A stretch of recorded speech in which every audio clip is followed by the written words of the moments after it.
Oh, my bad. I'm sorry. Good evening, you guys. I'm so sorry. I forgot. I had the Zoom on mute. I'm sorry. Peace and love to everybody in the chat. Let me start all over. So I'm doing this live stream because I just finished watching an episode on the Black Star Network with Dr. Carr in reference to reparations. And so I wanted to share some information that I learned and then also add to the information by going to different programs that are available to your community for um, for your community. Okay. I'm glad you did too. Thank you. Thank you, Astro Project. Thanks, because I was just going. I was just talking. Oh man. I was just talking. I didn't know what was going on. I was just talking. Anyways, all right, let me start over. All right, let me back it up. It says Eston, Illinois becomes first U.S. citizen to pay reparations to Black residents. The Chicago Suburbs City Council voted 8-1 to distribute 400,000 to eligible Black households.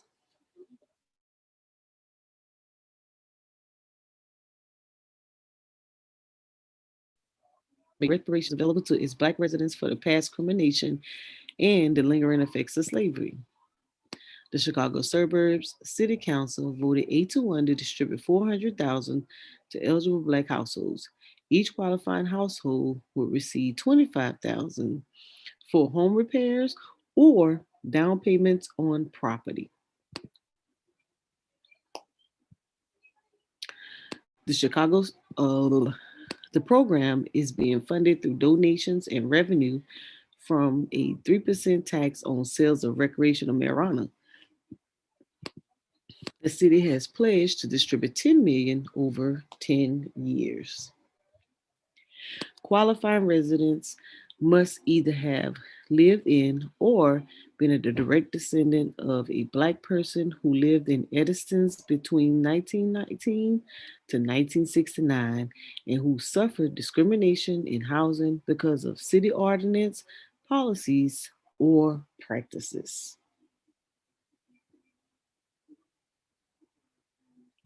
Alderman Rude Simmons, who has proposed the program that was adopted in 2019, said pro reparation groups have offered pro bono legal assistance if the program is challenged in court. This is a set aside for an injured community that happens to be Black that was injured by the city of Edison's for anti Black housing policies, Simmons said. The city council acted after dozens of citizens addressed the body and the plan received for pushback from several. Alderman Cicely Fleming, the lone vote against the plan, said she supports reparations, but not what the city council was debating is a housing plan that is being called reparations. She said the people should dictate the terms of how the grievances are repaired. Fleming described the program as paternalistic and it assumes Black people can't manage their own money. Hundreds of communities and organizations across the country are considering providing reparations to Black people. The range they range from states of California to cities like Amsterdam, Massachusetts, Providence, Rhode Island, Asheville, North Carolina, and Iowa City, Iowa. Religious denominations like the Episcopal Church, and prominent colleges like Georgetown University in Washington.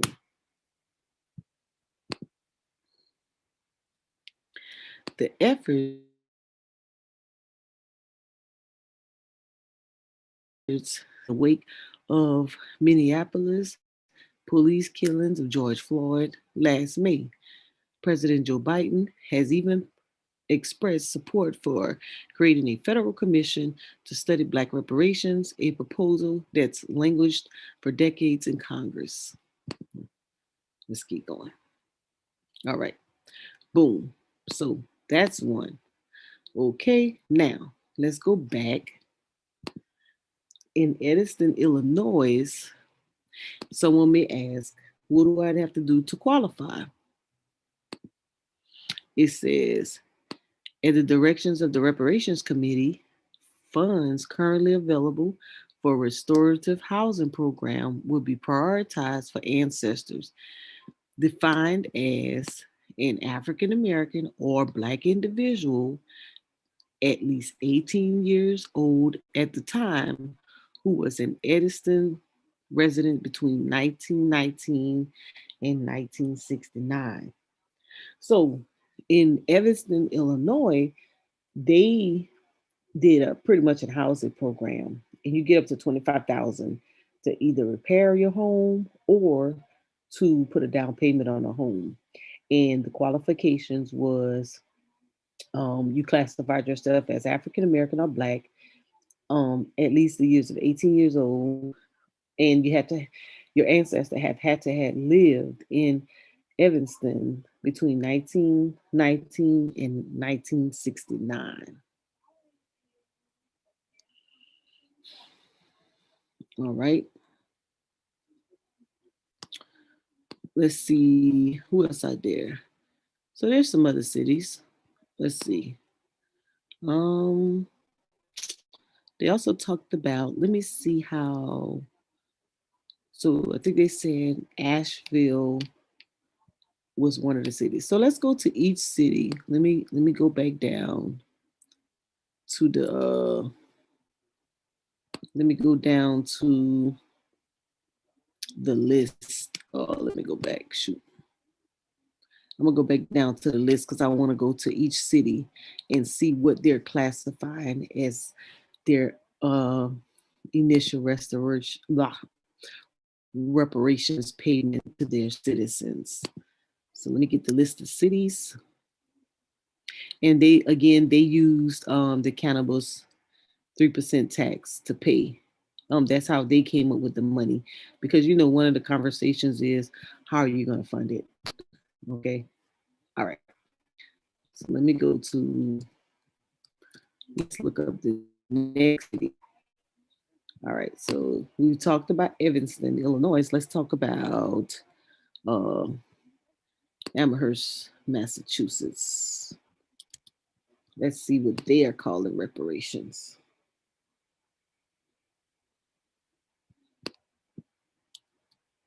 All right.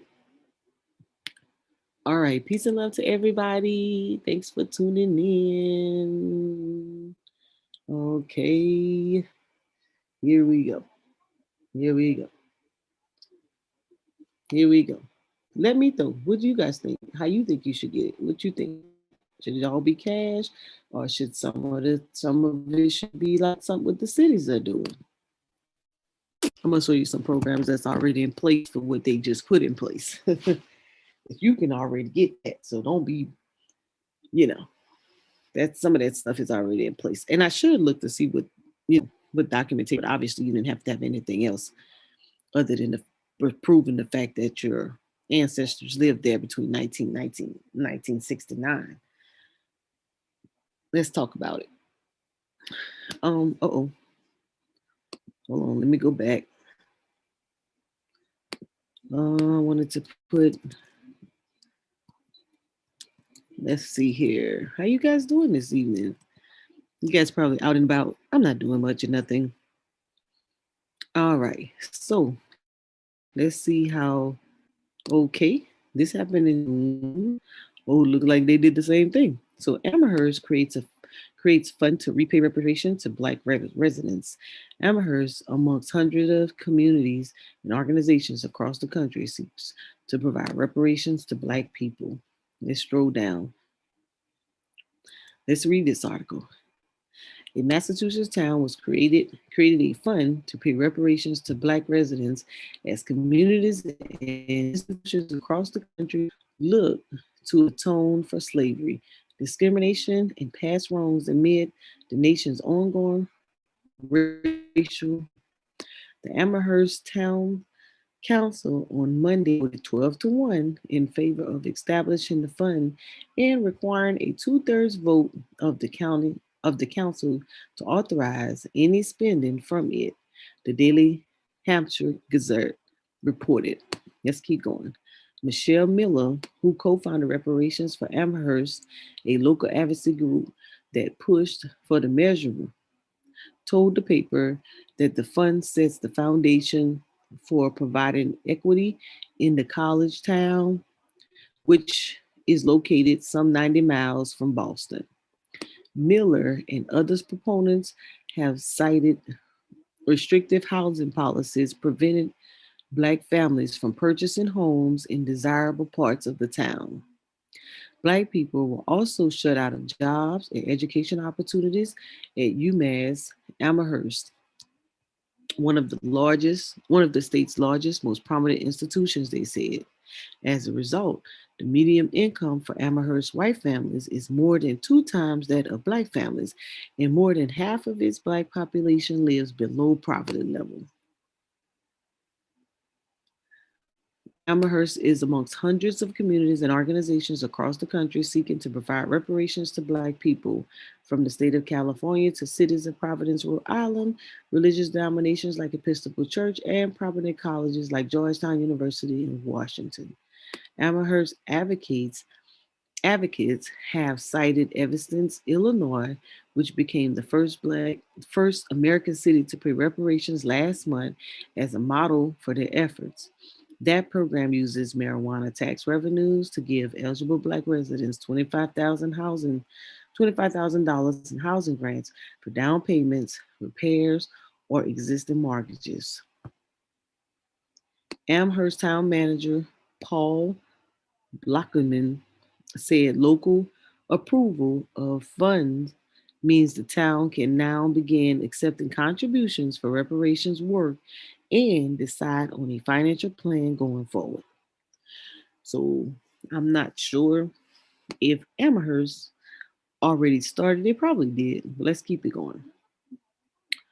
Blackman and other town officials have suggested designing more than 200,000 in surplus budget funds as an initial seed investment.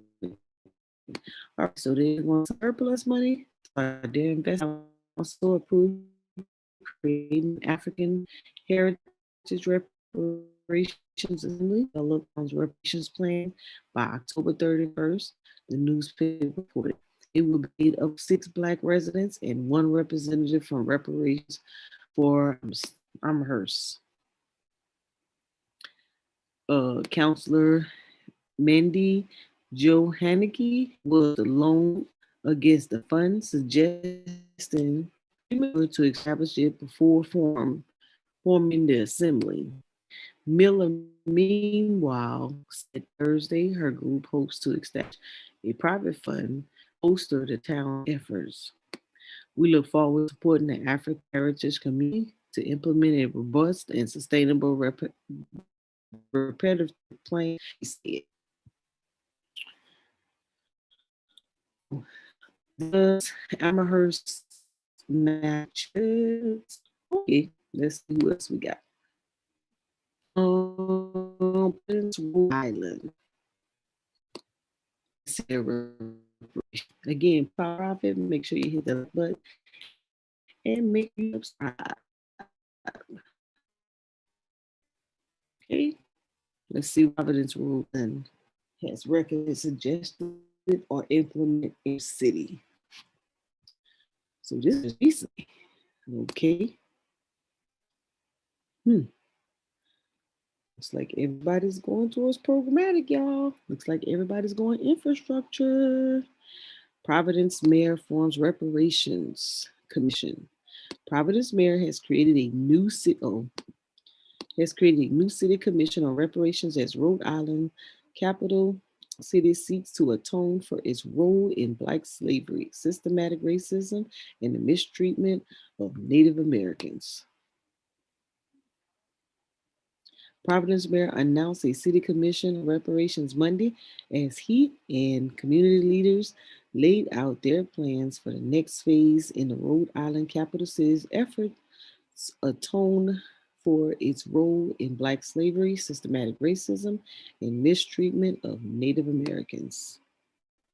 Let's keep going. The executive order signed by Democratic Mayor Jorge at the city's Bethlehem AME Church creates the Providence Municipal Reparations Commission. The 13-member panel is charged with examining reparations being done in other cities, conducting community outreach, and creating recommendations the city and begin repairing homes. NAACP Providence President is among those already tapped to serve on.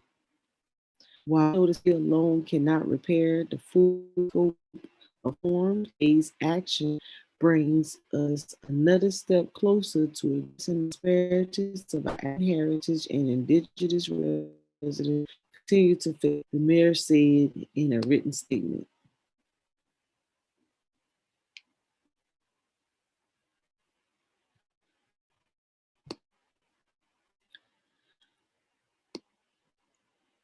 Or I think I said it.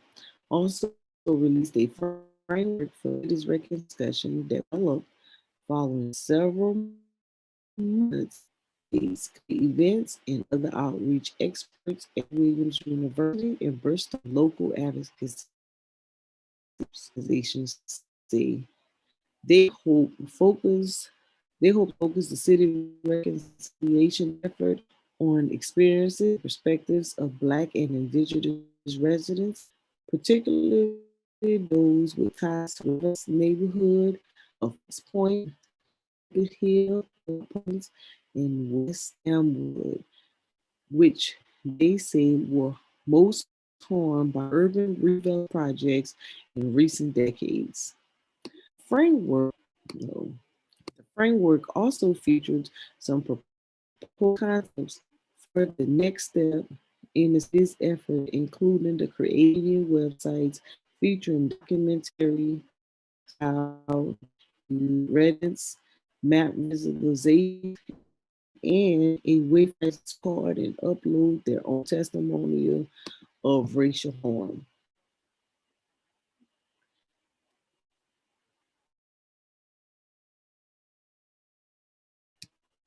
Reconciliation and reparations launched in July 2020 as though executive, through executive.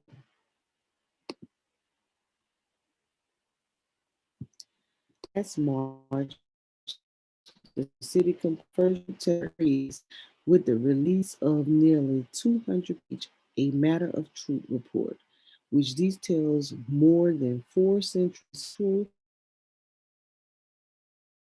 political from the 1600s. Joined other cities in pursuing reparations. Boston City Council is a proposal to form its own reparations commission out of Chicago, Evanston, Illinois, the first U.S. citizen to make reparations available to Black residents last year. Okay, so here's another city who is actually doing reparations in the form of housing. Okay, let's look at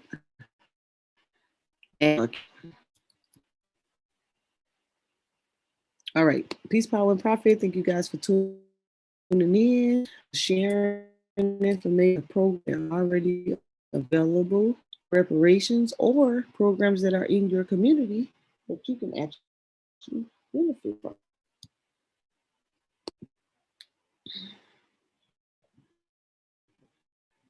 All right, to add.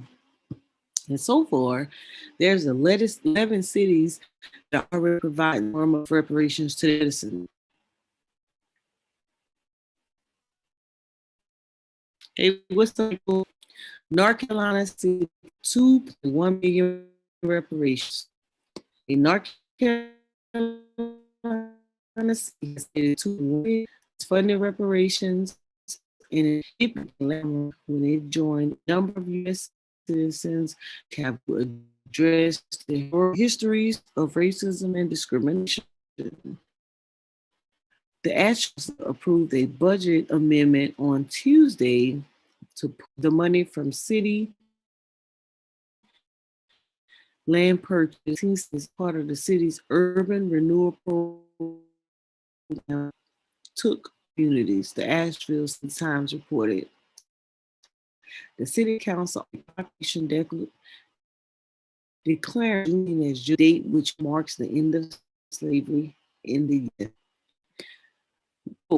We must collectively strive to close the gaps of immeasurable distances between us and affirm the promise of the Declaration of Independence that all people have the right to life, liberty, and the pursuit of happiness, end quote, says Mayor Esther Manahan reading the proclamation.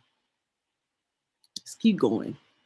We're talking about the 11 cities who are providing reparations for their citizens. Asheville passed its historical reparations in July 2020, apologizing for the city's role in slavery, discrimination, and denial of liberties to Black residents. The city manager was directed to establish a process for gathering recommendations to address the creation of generational wealth and economic mobility opportunity in Black communities. City Council has previously said the direct payments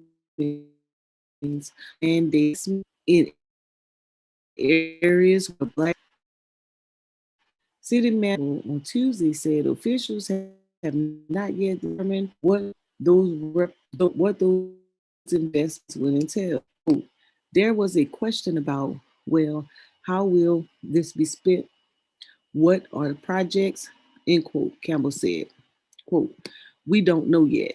What we do know is that we have asked the commission, once it is formed, to provide us with a short, medium, and long-term initiative, end quote. While the amount is almost double what was allocated in earlier presentations, some community members at the council's meeting expressed opposition. Some argued the 2.1 million isn't enough and that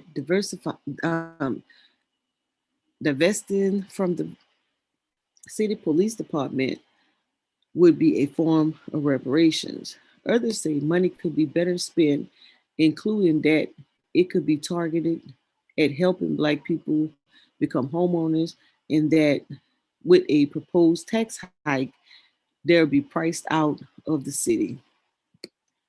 Across North Carolina, the Durham City Council passed a resolution last October calling for a federal program of reparations. In April, a panel in the U.S. House of Representatives advanced a decades-long effort to pay reparations to descendants of slaves by approving legislation that would create a commission to study the issue. So, looks like okay, let's keep it moving. In March, the city council in Chicago suburb Edison became the first cities to make reparations available to Black residents for past discriminations and language. The city council began making good on its pledges to distribute 10 million over the next 10 years, with the distribution of 400,000 to eligible Black households. Other communities and organizations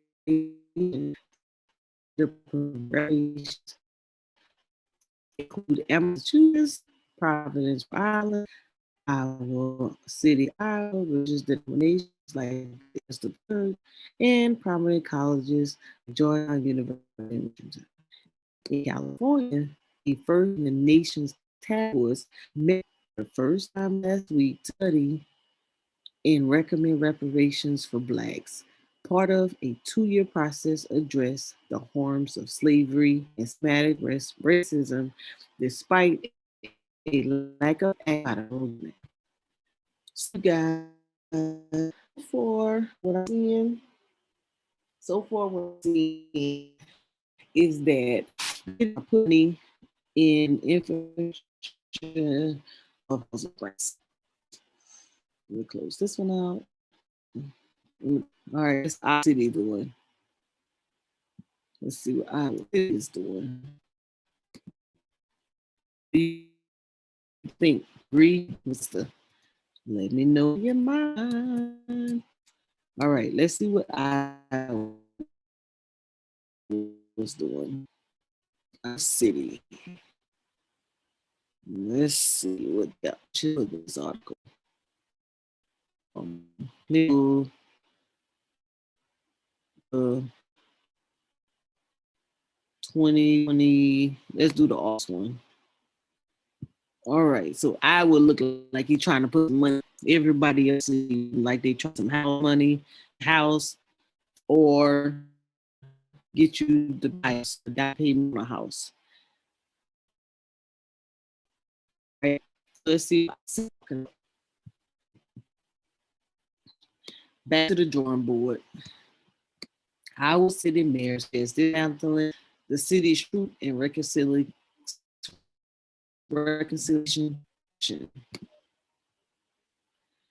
A meeting named City Truth and Nation closes drama. The city commission and the city council took a surprise turn Tuesday when our city mayor Bruce Teague suggested reworking, even dismantling the body in current form. The suggestion was spurred by Teague, but the commission supposedly 50,000 that would be dedicated to 1,000 monthly stipends for the group's non-commissioners. Personally, I believe the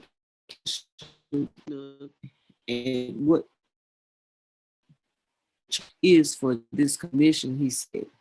And I also believe that we need to figure out how we accomplish the goal. It is through the commission or do go back to the drawing board to tell us. Tiggs later added, okay, this one look like they wanted to pay the commission and then he trying to take the money out. Oh, boom. Nothing jumping around.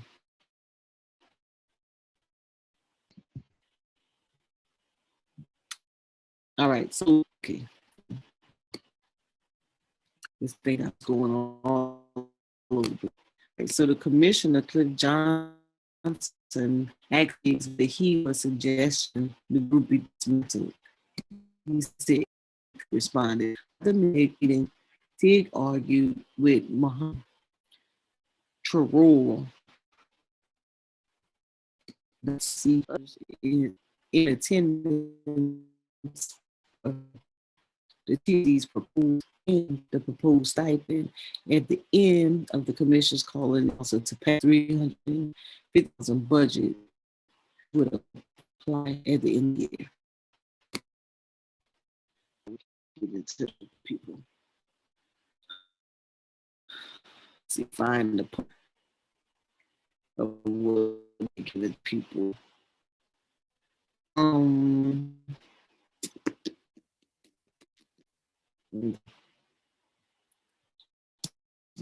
right, y'all. Let me go because article was talking about how they're paying to actually do the study. I want to see what they are people. So let's see. Okay, I don't even. Maybe they hadn't decided.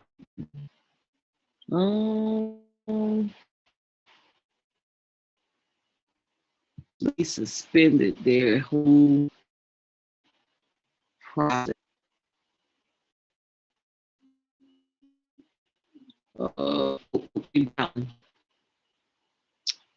They may be doing housing too.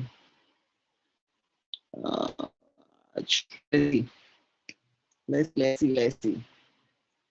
If you guys live in these cities, or you know one who does, they may qualify. It is not the check. I know what y'all say, cut the check, but I share with you all what's right now. Let me see if you have they call right here. I'm kind of scanning through it real quick. See if they see how much. I'll start right here. The council created a commission last year at month protest calling for racial justice in our city, college town, and about known progressive politics, but also disputes between white class in criminal justice, education. What in the world? Hold on, guys. Let's see what's going on here. This thing done popped up. This okay. I can't I want to go to somebody else.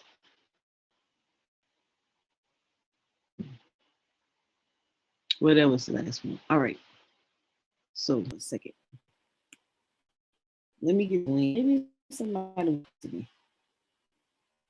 Come and talk to me. Give y'all a link just in case. And I have to screen, make sure you guys be trying to go crazy.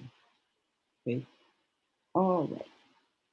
So basically, um, looks like those cities who are putting reparations in place for their citizens right now are doing it in the form of some type of construction and housing looks like is legal right now. We either give some dollar amount in reference to you to put down payment for a house or to repair the actual right?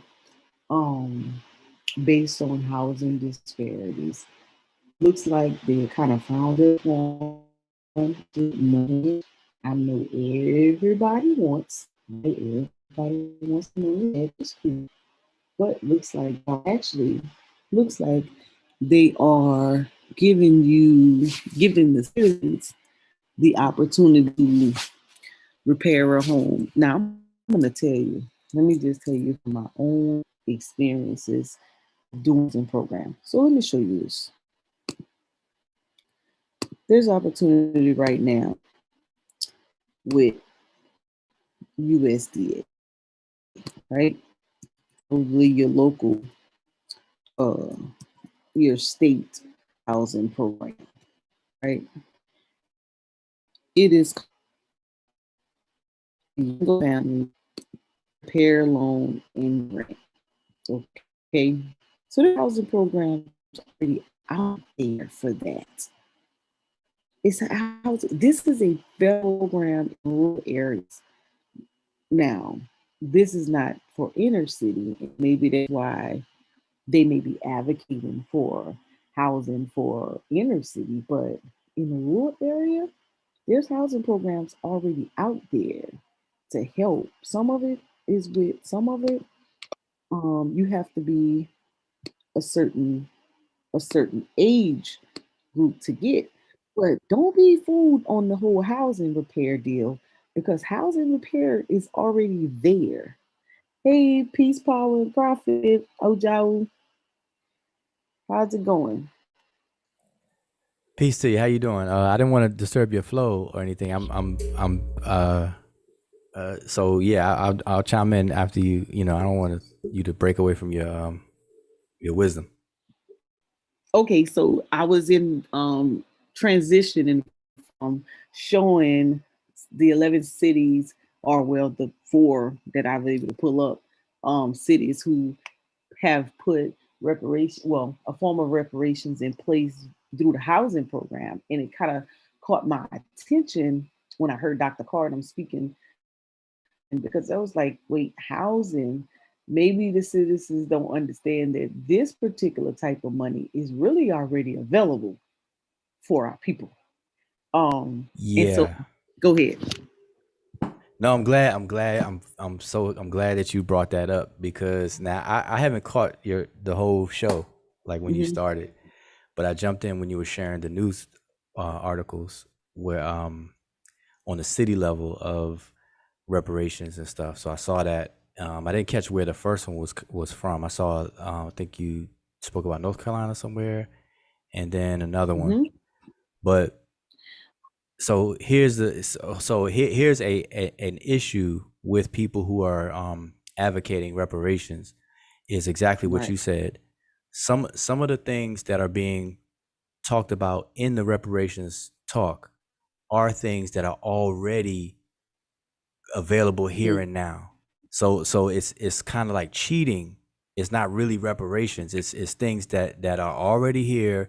All we have to do is just become aware of it and utilize it, and that's not reparations. That's not the critical points of what restorative justice would the goal of restorative justice. That's not the thing, and I think that's why people have a lot of problems with the city level discussions is it's based on things Mhm. that are already available, that we don't have to have a reparations conversational commission put together to take advantage of those things. And so it's two separate things, but people are blending it, and I think it's an excuse on the governments, whether it's city, state, or federal level. It's an easy way for them to get out of it by bringing up programs that are Yes. already available, so they don't have to do anything, and it's just not fair. And that's people are very upset about that. So yeah, Oh I yes. just wanted to And I just I wanted can to bring that up. That's yes, it. and definitely appreciate that comment, because when I was like, okay, did they just say they doing housing now to repair housing or for down? I'm like, okay, I do a housing program, and I've been doing housing programs since 2000 and 2015, 16 or something like that. And I was like, okay, let me show you this.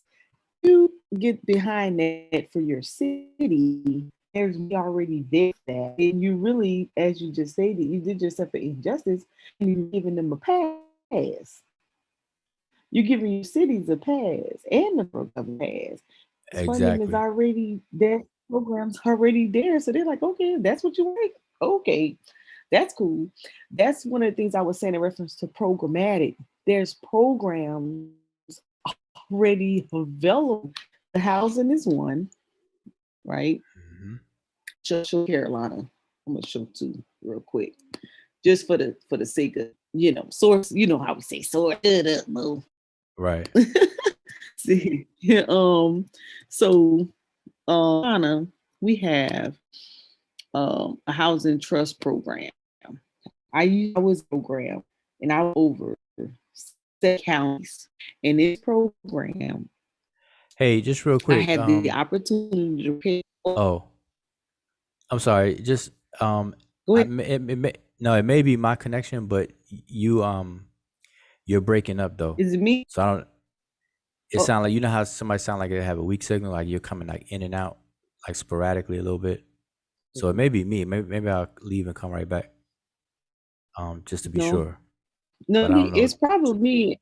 It's probably me, and because it's probably me be talking with me, I probably didn't know. Is it better now? Am I Okay, am I still yeah, keep choppy? on, keep on. Well, keep on talking. You sound Okay. good right this It minute. Yeah. okay. Yeah, is it choppy now? Okay. I switched. I think my internet was jumping. I hate that internet service. So I put it Oh on no, my you hotspot sound on you my sound phone. really good now. So you sound better now. Really? So there you go. Yeah. So Oh I my don't know what goodness. you I don't know what you were doing before. No, I was using my home internet, but I just switched it to my hotspot. I didn't, so Well, I that don't know. hotspot is the hotspot. Then that's the spot. It's the spot. Okay, so let me repeat what I was gonna say. What I was saying was that when I would listen to reparations conversations, and people always throw programs up, and I would say, well, there's programs already available in the community. You just may not know of them because maybe you're not in the community, right? You're Exactly. not making yourself available to know what's available. So I was a part of the a feed-in program. I'm gonna show that as well. And all of this stuff is, well, the one I'm showing right now is state level, but USDA, which I'll go back to, is federal level, and the feeding program is federal level. So this stuff is already there. And so, as you just stated, if we let them pull the wool over our eyes on programs, they're gonna give you something Hmm. they already got, already have money allocated to, Yep. and then they're gonna downplay it the dollar amount, downplay it. So the this Evanston, which was the first city to do it, they doing 25,000 for housing repairs or a down payment towards a house. That's Mm. theirs, right? Mm-hmm. Now, Mm-hmm. this program right here that we have in the Carolina, which I probably can go to Illinois and pull up their housing program as well. We did, they do, it's it's two types. You have the OOR, which is um occupational owner repair, something like that, and the other one is occupational emergency. The OOR is 20,000 for repairs, and the OER is 8,000 for repairs. You already have it. Mm-hmm. It's already available. Where the darn thing at? But anyways, this is the website where you go to it, right? In Mm-hmm. any rural area, mainly. Now, inner city is a little different, but I know for a fact those are in rural areas. This housing program already exists. The money actually, you're getting close, just as close to what they're already given for that. Um, and the USDA program, which is the one I just showed, this one. There's a couple, but this one in particularly, it has a grant, and the grant goes up to anywhere from 7,500 to 10,000 to a grant, and anything after that, you get a low interest loan for housing repairs. Right. The point is that programs already exist for housing. Right. See, and so here's the question. Whenever reparations is brought up in a conversation and somebody introduced programs in the context of ideas, the first question somebody should ask is, does it already exist? Mm-hmm. That's the first thing. And if the answer is yes, then dot dot dot. If no, then dot dot dot on that direction. But if yes, then be quiet. Like don't bring that up. Like it's good to know, and yes, we should take advantage of it, but don't bring that up in the context of reparations. And that's Mm-mm. and that's how people need to start um putting checks and balances on these conversations, which is why um for the past 3 years, whenever I chime in on conversations and I hear people bring up these programs that I know exist, I'm like, man, you doing more damage by doing that. You're derailing the effort of reparation, restorative justice. These are new programs, new policies, and new protections for people who are qualified. And then that's a big question of who would qualify for this, for reparations. In terms of lineage and all that other kind of stuff. That's a whole can of worms on that one. But still, you don't want to sell yourself short, because reparations is a one shot Yes. ordeal. One shot. Now, in Eston, they did their eligibility for reparations is let me go to it. It says if you were 18 years old in Eston in between 1919 to 1969, if you could, if I guess if you could show that your ancestry, then you qualify for Wait, reparations. go down to it again. Can Hold you go back to on. it? You seen it? I thought I Yeah. had missed it. Hold on. No, it was right there. Hold on. Let me go down. You quick on the draw, boy. It was right I'm there. sorry.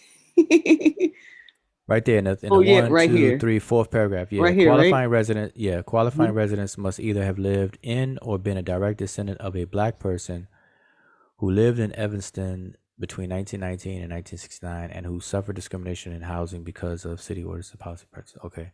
So at Now least they another at least at least they another attempted to narrow down. But go ahead. yeah, in another article it said 18 it had to show that you were African American or black at least the age of 18, and then the rest of this living Hmm. in as the yeah.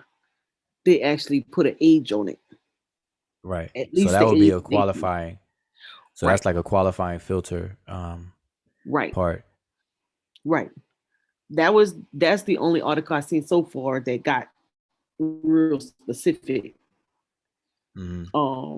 The rest of them are talking, living in a particular area, but they still in the study phase. I think this is the only one that's dispersing money so far, other than Iowa.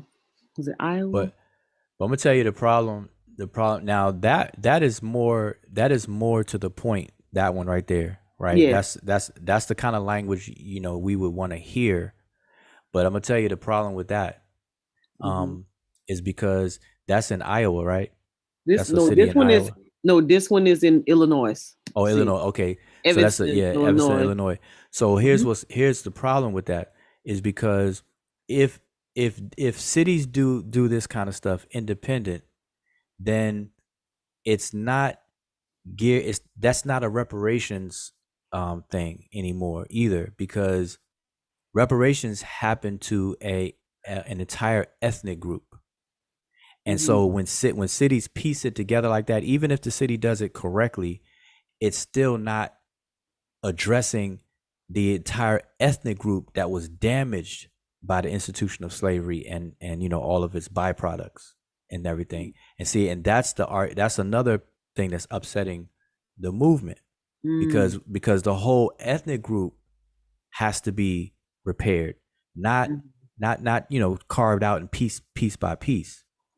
And Mm. that's a problem, because remember, this is one shot, and so if they start piecing it out, it's not going to be fair, because every city is not going to do and offer the same things, and it's going to be different, Hmm. and all that kind of stuff. So it's just not going to be that's man, that's another thing that has to work out. Even though by itself, isolation, it may be a good thing, but in the bigger picture, it's going to work against the entirety of it. And Right. so and then people say, well, dang on, you complain if they get it right, you complain if they get it wrong, like people are not going to be satisfied, that's why you don't have and then I hear people say stuff like that, but they don't understand this thing is Right. strategic. Hmm. And it seems to me that most of them are gravitating towards infrastructure Yeah. projects. And they're probably, and I could be wrong, pulling from those infrastructure bills that come out, or that rescue plan. I've just seen something that mentioned the rescue plan.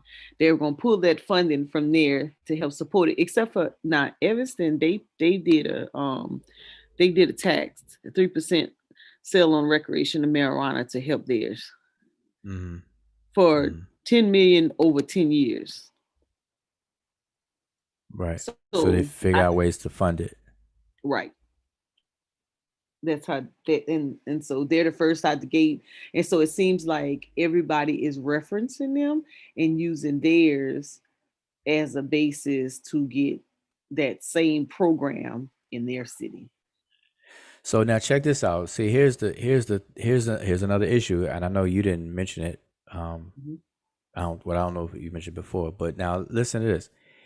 If let's say reparations is discussed on the federal level, that Hmm. covers the whole nation and the entire group of African Americans, the funding of any reparations program is going to come by default from the taxpayers, because Hmm. the government doesn't, the government's money that it has is from its citizens.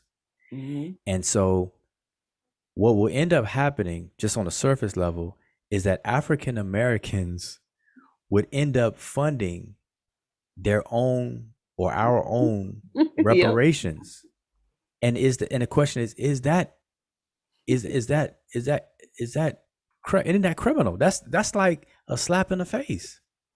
You So fund your so own demise. right, we're funding our own restorative justice, when the point of restorative justice is for the perpetrating party Hmm. to restore the damaged party.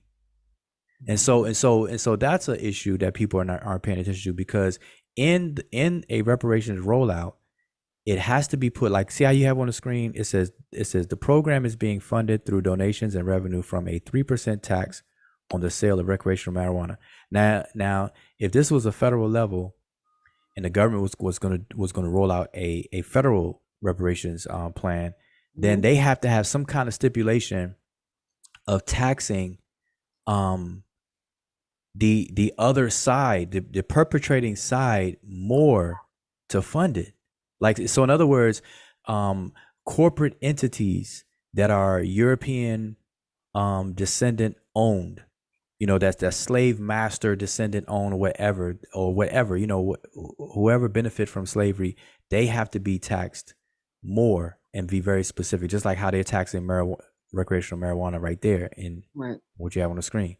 But see, nobody's like bringing these things up in the conversation, at least that the ones that I be hearing. Like, people are not down to that level of like, wait a minute, that's true.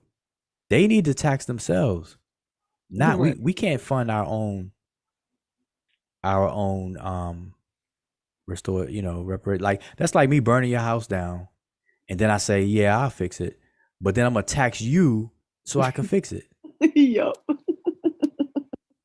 Send me That's an invoice. crazy. You That's owe. crazy. Yeah. But that seems like that's what it's doing. Now, I think, is it this city? They are okay. This city, Amherst, I think they're using. Well, they're starting with a surplus from their budget as their initial investment, and then they're trying to have a conversation. Amherst, Massachusetts, they're trying to have a conversation of how they're gonna come up with the money. Yeah, yeah. Like I said, that's still gonna be the same problem because that surplus is only there because of the taxes levied on all citizens of that Yep. that city and stuff, not just a specific. And see, this is why it's important. That's why the reparations advocacy. I am so for the advocacy, but I'm not for the back and forth fussing and petty drama that came with it, right? I mean, Right. I think that really undermined the movement because at the first thing that has to happen is a protected ethnic designation needs to be established on the federal level. That's what has to happen first, Mhm. because once you establish that first, now you know who to levy taxes against and who to exempt. Right now, Right. they don't know. Right now, everybody is paying for their own repair. Mhm. You know, that's like I said, if I burn your house down, I'm gonna tax you so I can repair it, and that's not fair.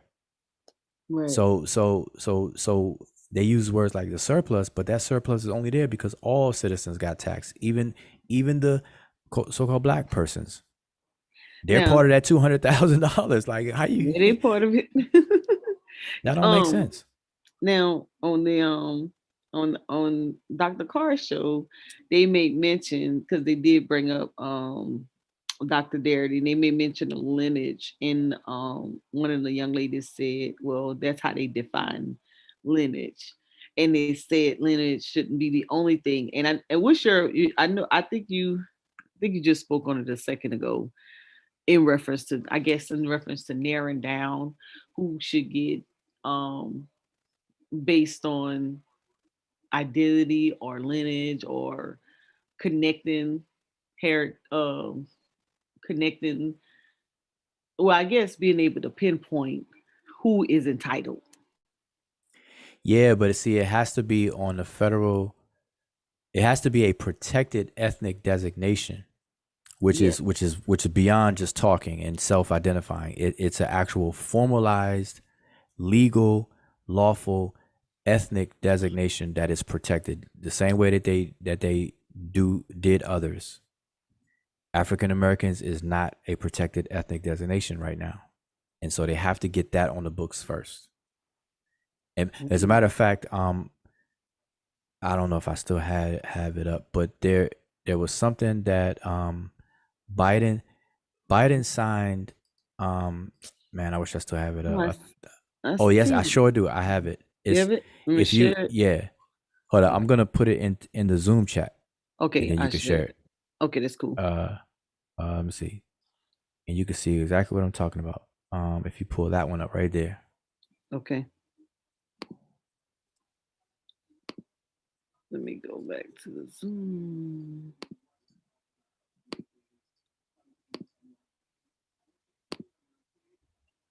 Here it goes. Okay, maybe before I lose it, let me make sure I bookmark this thing. Okay, No, let me so see. Somebody asked me for it. Okay. okay, so now check that. So that's the whitehouse.gov, where we could be informed of these official things that go on. So this is an executive order on advancing racial equity and support for undeserved communities throughout the federal government. Now, if you scroll down, if you go down, let's see where it starts. Right here. By advancing. No, it starts where it's Okay. listed. Maybe it's in the first paragraph. Maybe First one. go back to the first paragraph. Let's see. Um, nation, communities. Du-du-du-du-du-du. Nope. Okay, keep going down. Oh, let me see if I can find it. Yeah. Okay. Yep. There we go. Section 2. Go. So scroll down to section 2 where it says definitions. There you go. Right Okay. there. Yep. So read that right there. For purposes of this order, the term equity means the consistent and systematic, fair, just, and impartial treatment of all individuals, including individuals who belong to undeserved communities that have been denied such treatment, such as Black, Latino, Indigenous, and Native American persons, Asians Americans, and Pacific Islanders, and other persons of color, members of religious minorities, lesbian, gay, bisexual, transgender, and queer persons, persons with disability, persons who lived in rural areas, and persons otherwise adversely affected by persistent poverty or inequality. Okay. Now read B. Okay. That was A. B. Yeah. Okay. The term underdeserved communities refers to populations sharing a particular characteristic, as well as geographic communities that have been systematically denied a full opportunity to participate in aspects of economic, social, and civic life, as exemplified by the list in the preceding definition of equity. Equity. Right. So you see how it's not quite definitive, even Mm-mm. though this is a section of definitions where they lay out, the scope of equity and underserved communities. They just say Black, Latino, Indigenous, and Native American persons, Asians. They pretty much named everybody but Yeah, there's white, everybody, white folk. white. Hmm. Yeah, And then and and then they get in as okay, go ahead. no, no, no. That's what I'm saying. Yeah. So this kind of language is what we would have to use to Yeah. know how to do it properly, because this is not the way to go. And Mm, that's another argument that's being put forth, is that an actual protected ethnic designation, similarly, it's almost similar in that respect. It's almost similar to how they designate Native Americans, and Native Americans are protected under law by a certain designation. right.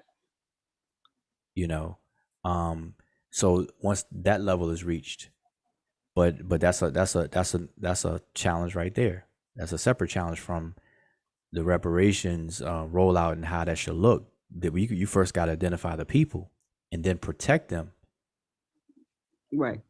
protect that identity. And so, because black people are black people, but just because you're black doesn't mean that you're an actual qualifier for reparations in the United States. Right. And so that's where the whole designation of narrowing down a specific designation, when whether it's ADOS or any of the other groups, right, is Mhm. specific to what you're speaking about right now, to coming up with the designation to properly define who what part of black, or which group, which portion of these black folks fall under this reparations title, because this really, it is broad, so it just makes it seem like all inclusive, Mhm. right? It would make it look like it's all inclusive. And that's a and to be fair, on the government side of things, that's a very hard challenge. See, Yeah, because because how are you going to filter out who's who? this would be all inclusive. This direct descendants of black people who lived in it. This is this is just open to any black person or any black residents, and Yeah, that's a and we got different to. type of Go ahead. No, no, go ahead. No, I was gonna say, and that would be a different type of reparations. Yeah, and that is a little blurry because it says direct descendant of a black person, but we have to understand the history of the self-determined designation of being black because it changed over the census in terms of whether you were colored, Negro, or black. Um, and so, and and I know that's a news article, so Right. it has some what do you call it, journalism Yeah. leeway, so it's not going to be like very specific, but when that is actually put into legal terms, it has to be way more specific than what we just read. And what's sad is the one you're showing now, the White House one, is an actual executive order that's binding on the whole government, and that's Which even is vague.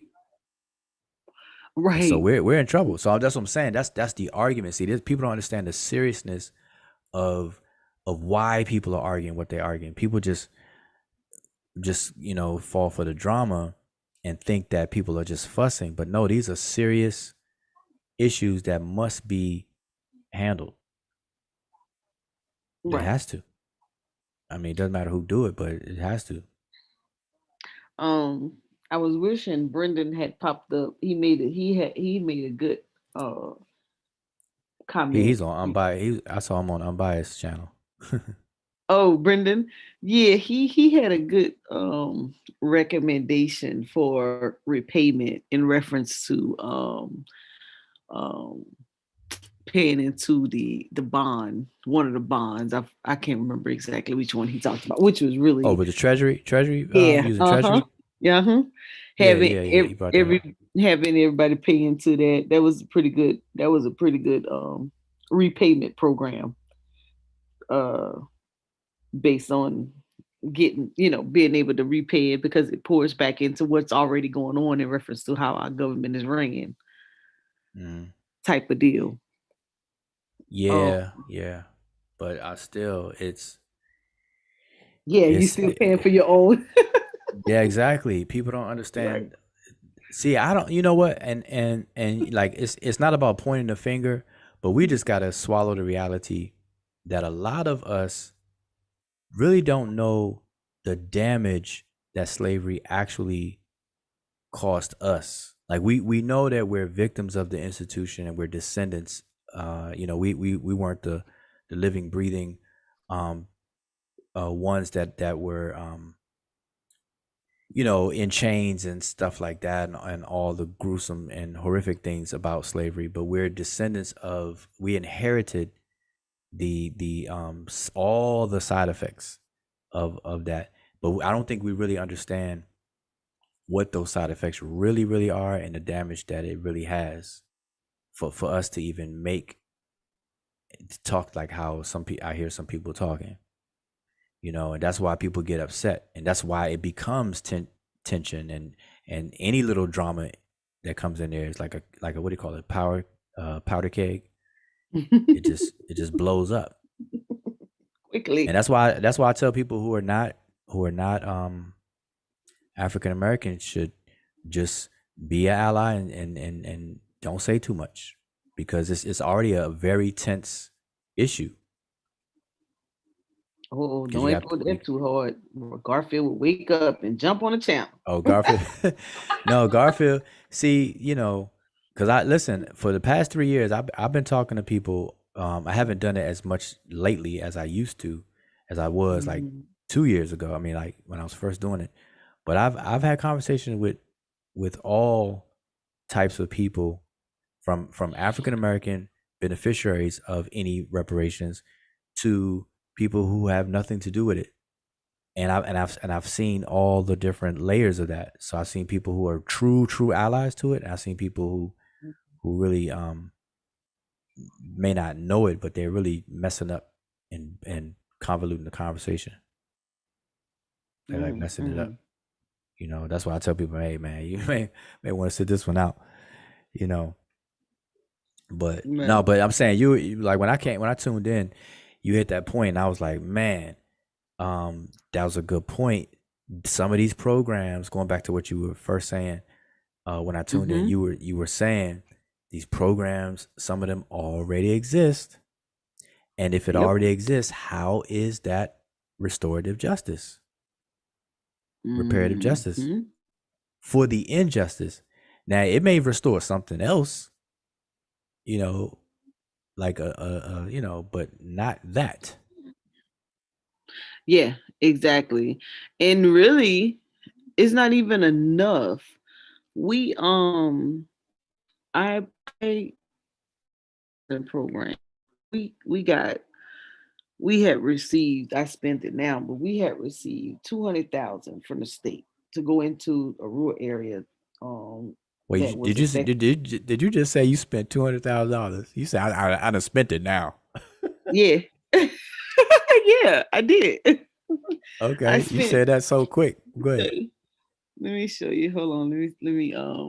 Let me put wait, let me stop sharing. Let me get the newsletter. Yeah, I spent that within probably 3 months, 4 months. This and I'm just gonna show you how that's not it's not a lot of money. That is not a lot of money, you know. Let me share my screen for housing repairs because the people or the area that will look into repair houses have been built years ago. So let me tell you what happened with this. So we received 200,000 to go into the rural area to repair some homes that had been affected by the flood. And when Mhm. we had designated Wait, where 500, is this? I'm sorry, where is this? this is in South Carolina, in Okay. Lower Richland, South Carolina. Mhm. So we had designated 5,000 per project, right? And what what happened was when we went out, we did a little event and we identified homeowners who could use the support. So in Mhm. our mind, 200,000, we were going to be able with the administrative stuff that we had to do. We was going to possibly be able to do anywhere from 20 to 25 projects, right? Because the rest Mhm. of the money had to go towards other things we had to do within the grant. And when we got out there, honey, let me tell you, the very first project out the gates, well, or the top five, this was one out of the top five. We got in there, and because the house had been damaged for a while, it had been damaged by water, we ran into mold issue. We ran into the mold issue. Once you go into somebody's home, you got to finish the project. Honey, that 5,000 went from 5 to 10 to 20. Mm. We ran into more issues to try to fix a home. I said, man, we could have just went around buying mobile homes. Right, right, right. Yep. So when you Yeah. start talking about housing, like whoever agreed for housing repairs, Mhm. especially in rural communities where probably most of the houses is over 10, 15, 20, probably 30, 40 years old. Well, wait a minute now. Not only that, now I used to flip houses. I flipped houses for like a year and a half, Mhm. some years back. Before 2008 crash, right? Mhm. And just in my limited dealing with that industry, even if some money was thrown towards as a program towards repair, you have to consider the contractors Yep. and what other contractors demographic. Like, in other words, the city could get over again on that level, because you could have to you may be forced to hire a certain list of contractors Mm-hmm. um that the money is going back into the pockets of Mm-hmm. whatever the case is. And then like you said, in terms of home repair, it depends on how you do it. It could start off like, okay, here's a 5,000 that should be enough or whatever case is. But no, you get in there and you find some other damage or whatever, if it's not properly inspected, appraised, or whatever, it Mm-hmm. may run it up. And like you said, Mm-hmm. if it's mold infested, you said you basically have to finish it out. You can't leave it You mid cannot. mid. Let me show Right. you this one. Look at this mess. Look at this. People don't understand. You get into these houses, this one right here. Look at that floor. Man, I You could look at that and say, and I'm not even a contractor. That's definitely more than 5 grand. Like, say it come on. again. Say it That's that that's again. that cost like 2,500 just to demo, just to demolish the Say wall, it the again. stuff, like to carry it out and to get a what do you call it, Listen. a construction Yes. takeaway trash thing to rent that. That's like $250 Yep. just for that alone. Then Yep. hire some people to bust it down and load it up, unload Yep. it. I already know. Yep. Just And demo. They call it demo. Mhm. that's just one area you got, and then you got to buy all the supplies to get it done. Yeah, that's anybody looks at that and say 5,000 enough. They done saw somebody coming right there. But think about it. When you're writing up these projects, you're thinking, oh, we just going to do some repairs. And then, not to mention, since the pandemic, wood is out the roof Yeah. on pricing. So, so, and then mold, right? So we went into repair this home. We thought we was just going to lift the floor. Okay, so the picture to the right, with the cat with the next to the busted up floor, this one right Mhm. here. This floor is this mold underneath. So we thought we Wow. just was going to replace this, but she had an area that was busted up. So when they went under the house, they see all of this, and it's much worse than this right here, black mold everywhere, whatever. So we had to repair the whole floor. Mhm. You imagine? So that little two That's hundred already that, dollars. that eat up 5 grand Say already. it, say it again, man. We at That 20. listen. I'm looking at the word ROOF, Oh roof. yes, yes. That right, a roof. Now I don't know the size of the house, but a roof is definitely going to cost you. I mean, there's no way you could. I could take two of those pictures and definitely eat up that 5 grand like a snack. Yes, and then look, this particular roof. This, if you just look at the house, you would probably think the house is abandoned by just looking at the windows, right? This Yeah. house was so bad, the rafters had to be replaced because it was so bad. And I felt bad because I told the person, I was like, listen, I already spent over 10 grand on you. I'm not doing anything else. You're gonna have to wait. We're gonna have to get another program. That's when I went to the USDA. So just, oh my God, I could go on and on. So I did 23 And they projects. calling that reparations. Say it again. And they want to suggest housing repairs as part Hmm. of reparations. Come on, man. Hmm. Now I just showed you an example how this is foolish. This right here, please. If the house, if we probably went and looked at the housing in that area, in that Evansville area, if it's anything like the housing I had to go in, these people, because you're talking about 60, 70 year olds, their houses probably were built in the 70s, 60s, 70s, 80s, Mhm. right? 90s probably at a max, right? Which means their houses are old, old, old, old. Yeah. And here's the other thing we run into. Those that we have tried to do windows repairs and doors and things of that nature, because they're not current model homes, Mhm. those homes Oh, you break. Yeah, I think your are network switched real. again. You can breaking up. Oh man, I'm breaking up again. Yep. Oh yeah, look like I got all spaced out. Oh, can you hear me now? Is that better? I'm back. Oh boy, here we go. You know what? Anytime I want to do something good, it want to break up. Okay, sound like Did you it come you back? good now. Yeah, No. sound Can like you you hear me good now. now? Oh, Anytime I I don't want to know. do something, anytime I want to do something good, it start acting crazy. But can you hear me? Yeah, yeah, I get you. Let's see. Oh, okay, okay. Um, what I was saying was anytime. Oh yeah, so the windows and door frames and things of that nature, because they were built early on and they're not a recent build, we had to get Lowe's or Home Depot or any of those repair companies, supply companies to build or make those windows.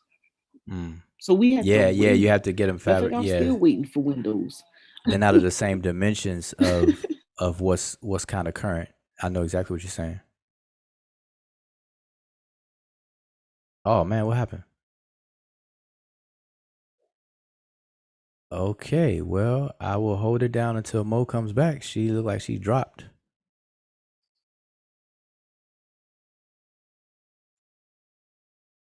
Monica Lamb, if you can make your way back in here. By you dropping, I think it made me the host by default. And I'm here by myself, talking to myself. Let me look at the chat. Mo done left me by myself. All right, let's see. Okay, we do have people watching. All right, well, peace to the chat. Maybe I'll talk to the chat for a while. I'm gonna give Mo time to sort out her internet connection. Peace to the chat. Let's see. From the time I came in, we got Six Finger, Nexus, Mr. Hustle. Okay, he says incorrect. That's not how Japan or Jews got reparations. They didn't have a problem finding money to send to Ukraine. So that means we get it back, sir. Reparations also is not solely about cash payouts either. So, Mr. Hustle, yeah, I'm not sure when you made that comment, but yeah, um, I hear a lot of people say the government finding money to Ukraine. Um, I think the point that I was making earlier is that the government's money, what we're calling the government's money, is actually from the citizens of the country, and it's indiscriminate. So the budget that the United States government has and the money that it has and things like that. I think Mose is back in. Yep, she's back in. I done got booted out my. She's connected. Oh, okay. Yeah, yeah, yeah. I was like, what happened? I'm even talking to myself.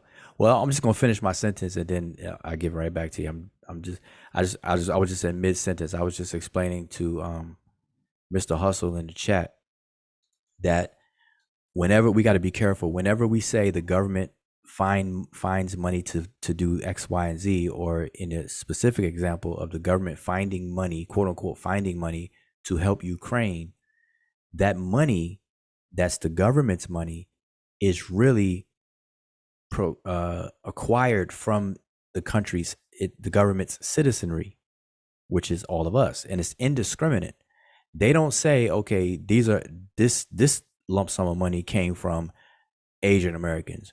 This lump sum came from African Americans. This lump sum came from so and so, so and so. It's just collected by its citizens. Its citizens are taxed. And so that money that went to help Ukraine is money that comes from our tax dollars. And so the point is, if the government comes up with a reparations program rollout, whether it takes 10 years, 20 years, 5 years, or whatever, the money that they're using, whether it's cash payout or money set aside to fund programs or money or even to staff things, whatever is going to have a cost to it, it's coming out of taxpayers' money. And so Mm-hmm. the point is that Right. we are citizens of this country paying taxes, and we're supposed to be the beneficiaries of this restorative and reparative justice program, but yet we're going to end up funding our own restorative justice, Yep. which is contradictory because we weren't included. The reason why we need reparations or restorative justice is because we weren't included. We were boxed out of the opportunities within this country in which we built. Free labor built this country and made this country what it is today. And so we can't fund our own repair. That makes absolutely no sense. And that's the point that hopefully nobody missed. But yeah, that's it. I agree. Definitely. Yeah. Yeah. The only thing I was saying was just how the funding, they're gonna really feel shorted when they realize that 25,000 is not gonna go very, very far. Yeah, when you had that on the screen, I was gonna say that that is even still short of non-damaged homes. Like because what you show pictures Mhm. of, you said it was an area that was flooded, right? Yeah, this was an area that was flooded. Hmm. Yeah, so coming to an area that is damaged by flood or natural disaster, hurricane and stuff like that or whatever, you already know that it's an extraordinary circumstance. 25,000 per household is really for regular stuff. Like Yep. regular, that's like an upgrade That's loan. a That's not like a repair from damage, especially from a flood area. Flood area, you're going in there, 5,000 is not gonna do anything. It'll drink that up like it's water. yep. It and they don't mind if you put that kind of number out, the person who's not involved with it. And that's why you should always have a subject matter expert or someone who operates in that industry or field to be in that conversation. So obviously they did not have a general contractor or somebody who specializing in some type of carpentry work to come up with 25,000 for repairs. I'm like, are they think they talking about these suburbs homes, these little modern homes they putting up and tearing down? You could have might as well just went do some little buy a whole bunch of storage houses. As a matter of fact, do you know that the little storage houses, the 20 by 20 cost 20,000? Yeah, see, yep. So so if you're gonna pay that much for a little, for that, you might as well just listen. Y'all want to do one bedroom little tiny houses and move in them. See, that's why reparations has to be, in order for it to be effective and real, it has to be on the federal level. And that's just something that people are going to understand. The one by one city is really pacifying. Like the one in California that everybody made a big fuss about. It's good. Like, we can't say, oh, that's bad, but it's in a short term, like it's a band-aid, because in the bigger picture of things, it has to come from the federal level. It has to come Right. from the federal level because the city and the states are not going to be able to do what's necessary.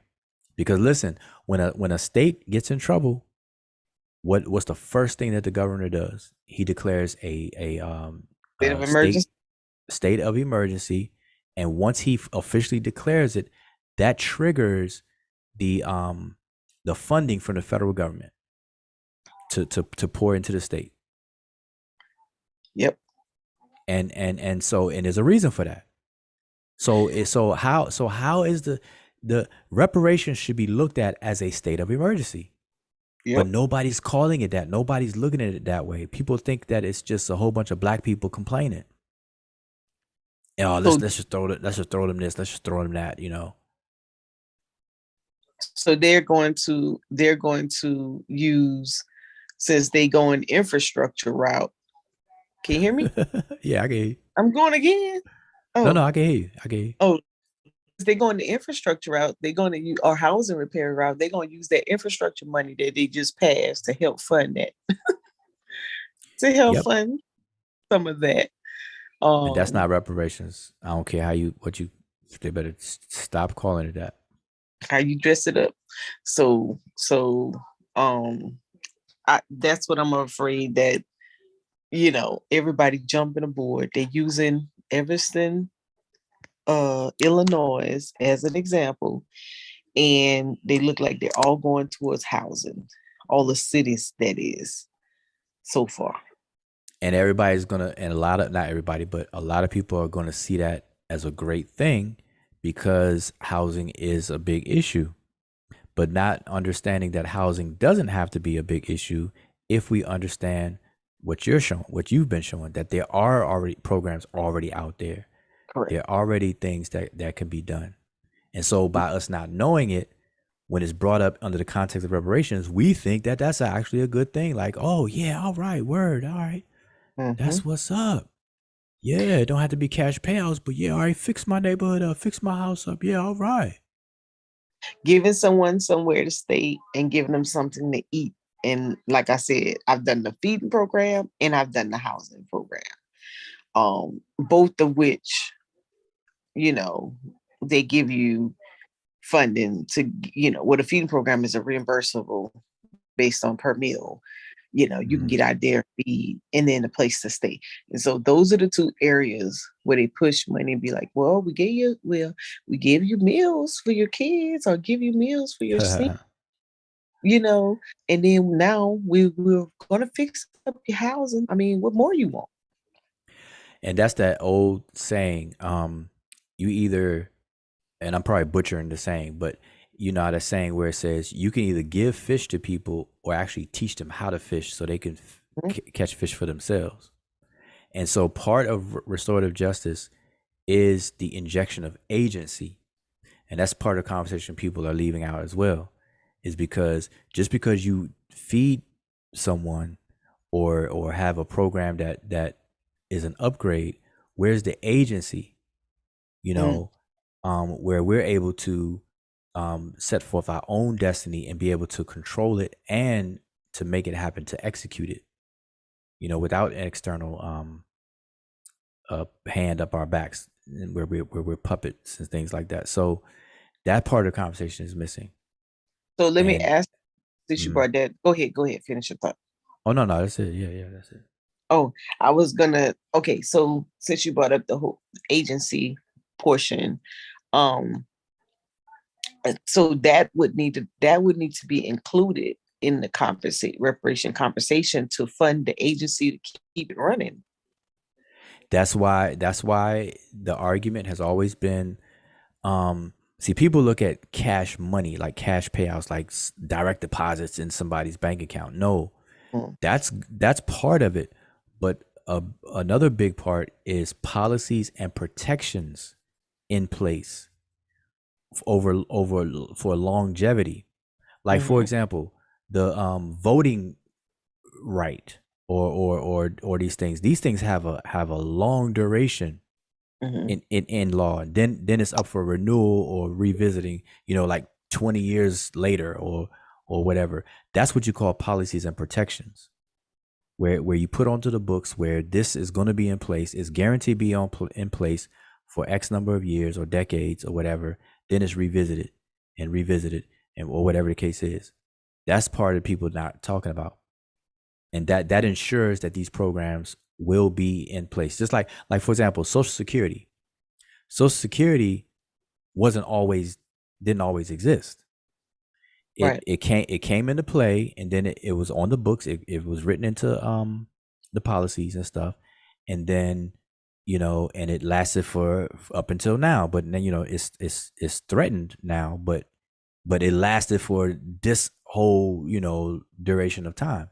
Those are the kind of policies and protections that need to come out of this whole reparations talk as well, but specifically for African Americans who are qualified, um from the institution of slavery and so on and so forth. Yep. That's why it's important to have this ethnic designation, because we know who we're dealing with. And Jordan Redmond corrected me. I definitely butchered that saying. Right. It says, you give the fish, you feed them for the day. You teach them how to fish, you feed them for a lifetime. Yeah, that's what I was looking for. Right. Right. Right. Right. Right. And Yeah, that's part of reparations. right. So I can see how complicated it is, but it, I think that I'm like, we got all these PhDs and you know lawyers and all of these people. We can't come up with some language Mm. that would, or is it just that Congress just wants to ignore? They can do it. They just not doing it. Well, like, and I tell people this all the time, to be realistic with the government and fair, that commission that HR 40 is supposed to be about, it is absolutely necessary, Yes, because this has to be document. well, analyzed, surveyed, and and thoroughly investigated, like the entire reparations thing, how it should roll out, what it should look like, who should qualify, what are the damages, what are the cures, and all of that. That, I mean, that's a huge undertaking, and I don't think people understand the gravity of that. You know. That's an interesting comment that I haven't heard. Um, yeah, talk about that. Well, Cause yeah. go ahead. No, I'm just saying. See it. Okay, where we want the United States government to restore and repair. And the government, we all know that politics and government, a big part of government is the allocation of funds to execute this, that, and the third. Mm-hmm. And so the government, in order for the government to move, it has to create a budget, it has to create a plan, a rollout. It all has to make sense. Mm-hmm. And so the commission is necessary so that can be investigated and it could be created. So they have to collect data, they have to analyze, they have to crunch numbers, they have to crunch damage, crunch solutions, crunch whatever, find out who qualifies, what are the qualifying parameters, and all of that. And that's a huge thing to do, because slavery in itself, in terms of document, and the government is the best um um entity to do it, because they have access to every single thing. Nothing is barred from the government on a federal level in terms of documentation, from going all the way back to as far as it can go. Library of Congress to Mm-hmm. state institutions, whatever. They have subpoenaing power. They have all power at their fingertips to collect data, and they're the best and more efficient entity to do that. And all it's going to take time, all it's going to take funding, money, manpower, and everything. All of that has to be done even before we get a glimpse of how reparations would even, a rollout of that would even look. And so people are jumping the gun. People pulling the cart before the horse. People are trying to quote numbers. People are trying to say what should happen. We don't even know what should happen, because we don't even know the extent of the real data of the damage and the number of people that would qualify, and how to prevent fraud. Because think about it, the PPP loans, Mm. the stimulus checks, the PPP loans. Do you know how many people unjustly participated in that? Like they weren't supposed to. And so what are the safeguards that the government had to put in place so that any reparations rollout will be safeguarded from fraud as well, and stuff like that? I mean, it's a lot, and people don't get it. And people are arguing over the wrong things. Like, we can't even get the commission put together. People are already talking about money and stuff, and arguing over who's responsible for the commission being. Is it in Cobra? Is it ADOS? Is it FBA? Is it, I'm like, God dang, boy. It's a combination. I'm going to show you another program. It's rough. It's rough. Let's see if I can get my laptop acting right. And in the meantime, and in between time, people walk around with bad credit. and stuff. It But had then nothing to do with reparations, but you know, he's I'm gonna have to do it on my phone, Louis. Oh Lord, what happened? He told me you walking around with bad credit.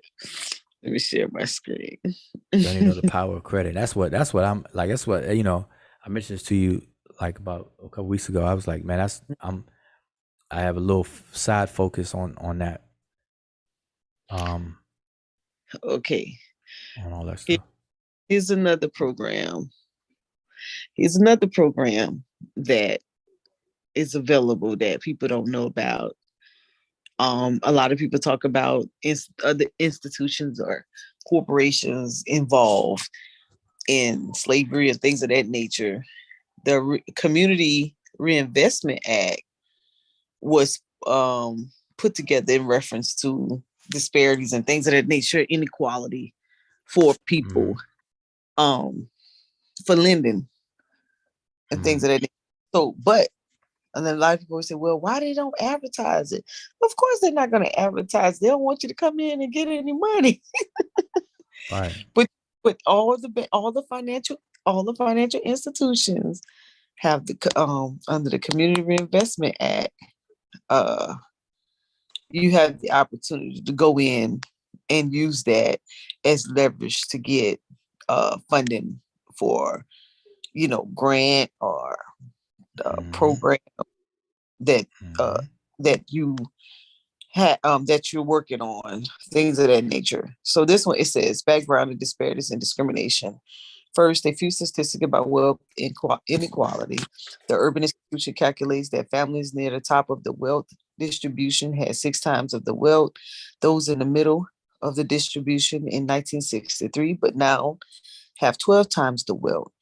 Viewed through racial lens, the average white family had 7 times the wealth of African American families and 5 times the wealth of Hispanic families by 2016, a disparity that persists since 1963. The disparity also grew with the age of the householder.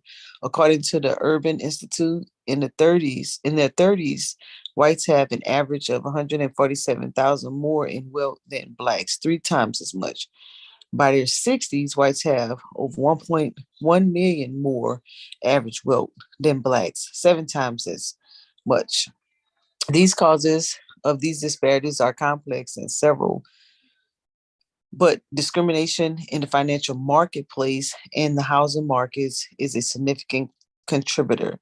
Previous NCRC research has documented government sponsored redlining that the financial sectors readily adopted. This discrimination resulted in few loans for African Americans and other minorities in rapidly growing suburban communities, and even few loans for people of color in segregated inner city communities across post war decades.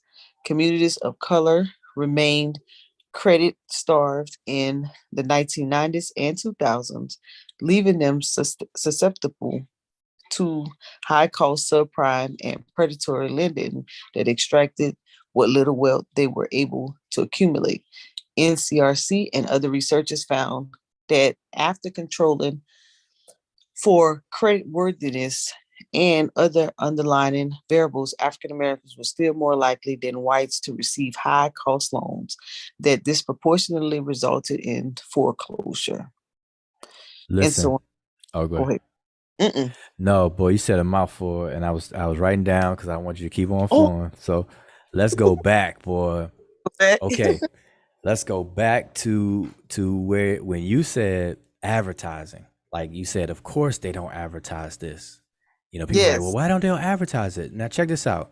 That is no excuse, and here's why. Because all of us, when we grew up, Mm-hmm. we knew where to buy what was illegal. Like we knew where to get weed.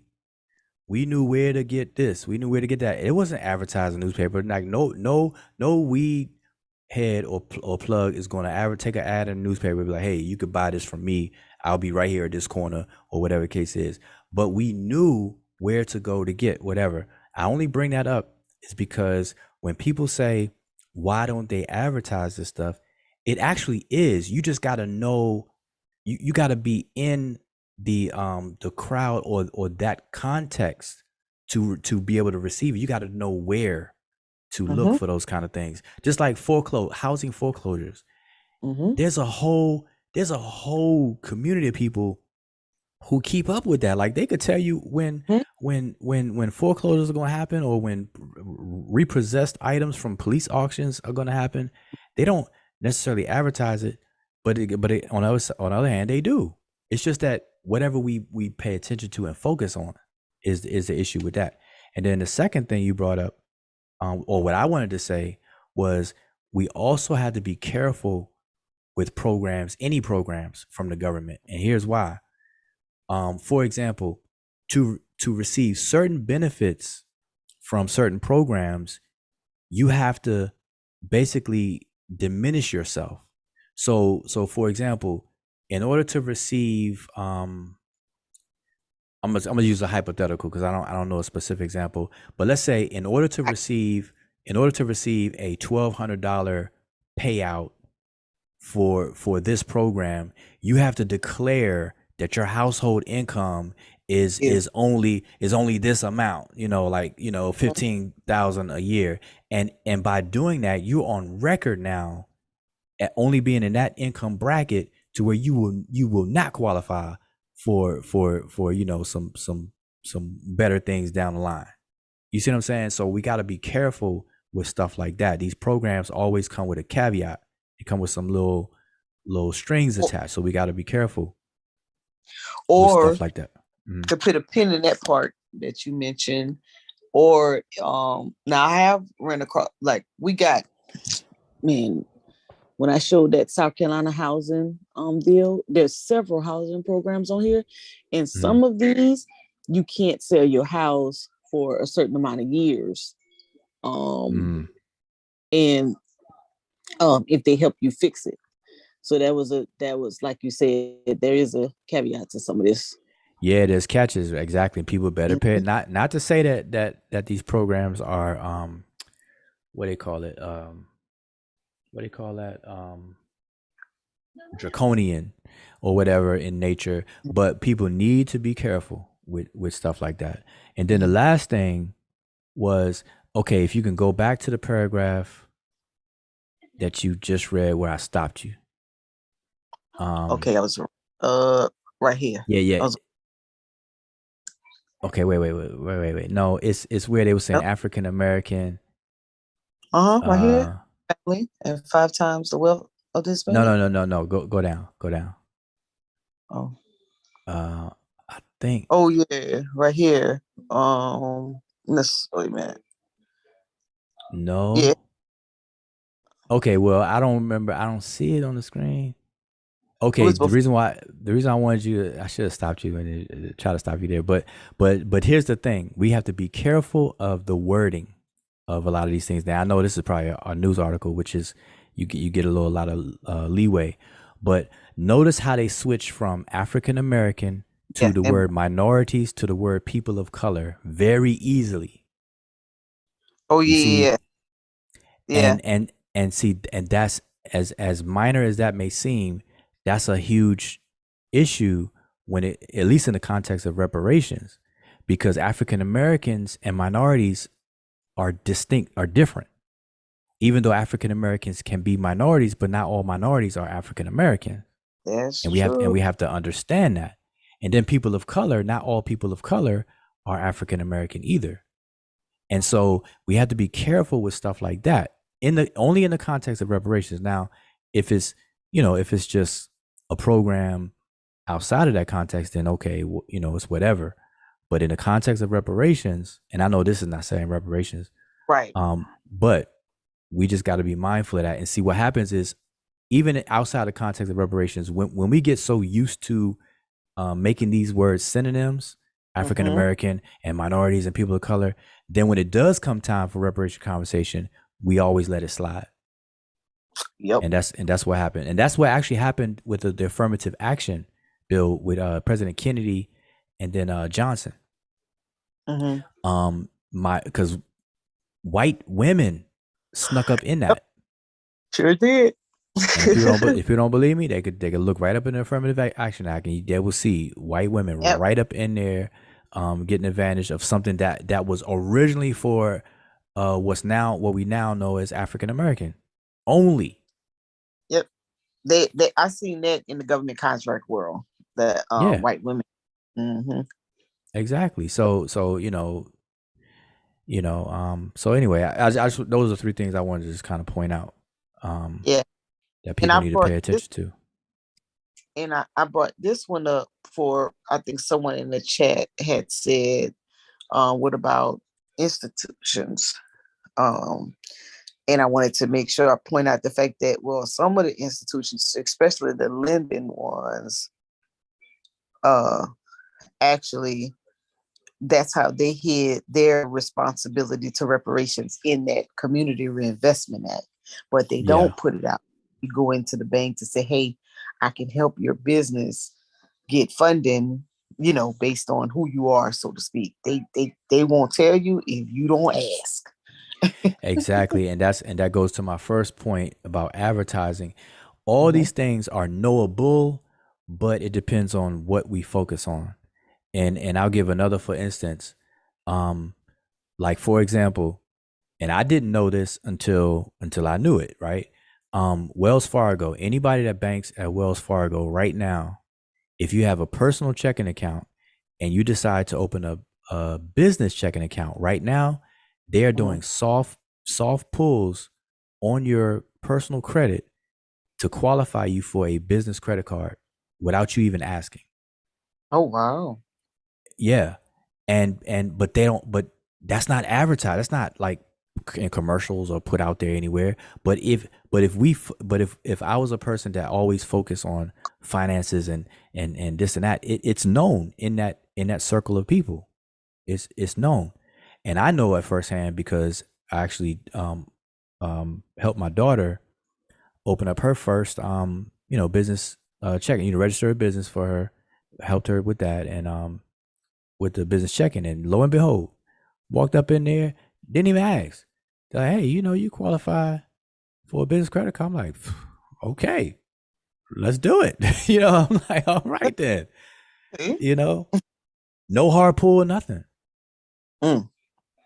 Just to solve it. I mean, it didn't count as a hard inquiry, and stuff. And so I didn't know that, and I'm Wow. just saying, these are things that when people say it's not advertised, I get the point made. But if we were in the that crowd of people that do focus on these things are known and knowable. We just gotta pay attention to the right things. You know what I'm saying? So the same thing with these grants and programs that you were bringing up. See, you're familiar with it because you actually put in the work. Like you actually are in that pool of people that pay attention. You know, um, and so it's knowable. But we gotta see, Right. that's why you're doing the stuff you're doing. That's why, like, how many people you got watching right now? You got 26 people, and that's what I'm saying. See, more people need to 20. um Mhm. need to get wind of this stuff. And you know how many grandmas and great aunts and uncles or uncles who living in a rural area probably need a roof that could probably go through one of these programs that they could have hooked up from tonight's show. Exactly, exactly, Outside, you'd be surprised. you know. exactly. You got a lot of qualified people that are not. That's like here in Georgia. That's like the Georgia lottery. That's like 10,000 people play the mega ball, whatever it's called, and 10 people win, but only one person knows they won. The other nine don't even know it, and they never just claim it. And that's what you just said. Like there's people who qualify for these things, but just don't know about it. Mm-hmm. Mm-hmm. And that's really that has to change too. That really has to change. Because most of those people are not going to move. So they're not even concerned about selling their house in 3 years or 10 years based on the stipulation. They just need good living conditions, safe Yeah, environment conditions. And like I especially said, older generations, oh, older yeah. older, they're not moving like, grandparents. Like I'm at the age now. Your At a grandpa. certain age, you get your great grand line have passed away, so you Right. at your parents' line, and so grand parents or parents, depends on who's speaking, they're not trying to move anywhere. They man, they comfortable. They want to stay where they want. They would love to fix up the home and just be where they at. Yep. They ain't trying to And relocate. I went to a city, or a county here, and one of my friends, he was like, "Yo, you want to help me with this area?" And I was like, "Okay, I'll go." And when I got there, I was like, "Man, the whole town need a roof." The whole Yep. county, right? And he was like, I told you. And I was like, oh my goodness. So we actually have a meeting set up, a community meeting set up with matter of fact, let me share my screen. Let me get the flyer. Let me show some people just in case I have somebody watching from Where you my at in the South Carolina anyway? I forgot in, where you hail from. in Columbia. Okay, you in Columbia. Okay. Yeah. Let me Wait, Columbia is close to. Which city is the closest one to Georgia? Columbia or Charleston? Not Charleston. Columbia. Well, both of them they both kind of equal distance, I think. Oh, Charleston you. might, I don't know, how far is Charleston from Macon? Charleston like 2 hours or three? Because I you don't know. to go to Charleston, then you do to come to Columbia. I think they both the same distance. I think they both 3 hours because Charleston, I think you go through um Macon down 17 or something like that to get to Not Charleston. Augusta. Not okay. Augusta, yeah, Augusta, you come 20 to come to Columbia. You come straight through 20 because you don't have to come Columbia to go to Charleston Right. 26. You could cut through Highway 17, which is, I think you take a different route through through Macon. I think you can get Mm. off of 17 in Macon and come that way, Okay. something No, like that. I was just saying because it's some big things. Brother Reggie made a comment that I think it's important. After you Wait, finish. oh yeah, wait, let me share this real quick. I gave him the link if you want to jump on. Let's see. Okay, so we have a we have a meeting because, like I said, when we were doing our housing repairs, I did an event and I ended up with 50 applications, and like I said, I only had 200,000. It wasn't a lot of money. So I still have outstanding applications, like 30, 35 applications. And so one of my mentors, she decided to contact USDA for funding. So this is the director, Dr. Sandra Glover. She's a director at the USDA office. And she's gonna come down uh, to talk about It's next how week. we. Yeah, this is Friday, Mm. and now I already know what she's gonna talk about because I did my little homework, right? Mm. So she's going to come down and she's going to tell us about the program that I brought up when you first jumped on. I was talking about that program. Mm. They have that grant/loan program that people can qualify for up to $7,500 in a grant, and then the rest they get a low interest loan. Right Mm. now, what I'm trying to do is there's a opportunity to become what they call an application packager, meaning you're the liaison between the homeowner and the USDA or the Mm. contractor. And you Mm. get their documents, you put the packet together and you send it to the USDA for approval. But right now, there's only one class offered, and it's being held in California, and it's already filled. And the associate that Zoom is already filled, so we can't get in. So we're gonna try to do well. My goal with her is to get that certificate for training from them to be that person. But and the reason one would say, okay, well, boy, why would you want to do that? Well, you're getting the money to help people. Well, just like anything the government does, they pay the packager $1,700 to put that packet together. Mm. So why wouldn't I? Right. So I can paid to actually help other people, right? Mm-hmm. Um, Mm-hmm. and so I Wait, already know. 1,700 per packet per person? Yes, per packet. Well, Yes, shoot, sign me up, boy. I'm gonna go right. up there and I'll I know. package I'll package some stuff up, boy, in a Listen, minute. and that's the goal. The goal is if myself, Cheryl, she's looking to touch. So the goal is for them to get her to get who that team of people. Now, here's the other thing. They hired a third party company. There's only one third party company that's authorized to certify a packager, right? So the ultimate goal is to become that person on the East Coast, right? To be able Mm-hmm. to buy people, train people, and certify them. But in the meantime, we'll work our way up. If we get certified, one of us get certified to do it. Oh yeah, you know how many houses we've already identified that we got the homeowners that because what we're doing is we're only going to target, not limited to, but we're only going to target 62-year-olds and over because we already know that they qualify for the grant. We don't want to Mm-hmm. put people in a loan situation that are already in a despair situation because most of the people that we've identified are retirees or they're on disability, social security Right. disability, Right. so they making you know Mm-hmm. you know Mm-hmm. what, 15,000, 21,000 at most a Yeah, year. then you don't want a loan on top of a mortgage for people who are Yeah, younger and fresh and stuff, right. right? Yeah, they don't. No, we don't want to do that. So we already know our group that we're targeting. We already got them lined up. So we got more than enough. And the packets are so simple, right? The application packet is you getting their identification, a copy of their mortgage, copy of their property taxes, proof of income, and what's the other thing? Insurance if they have it.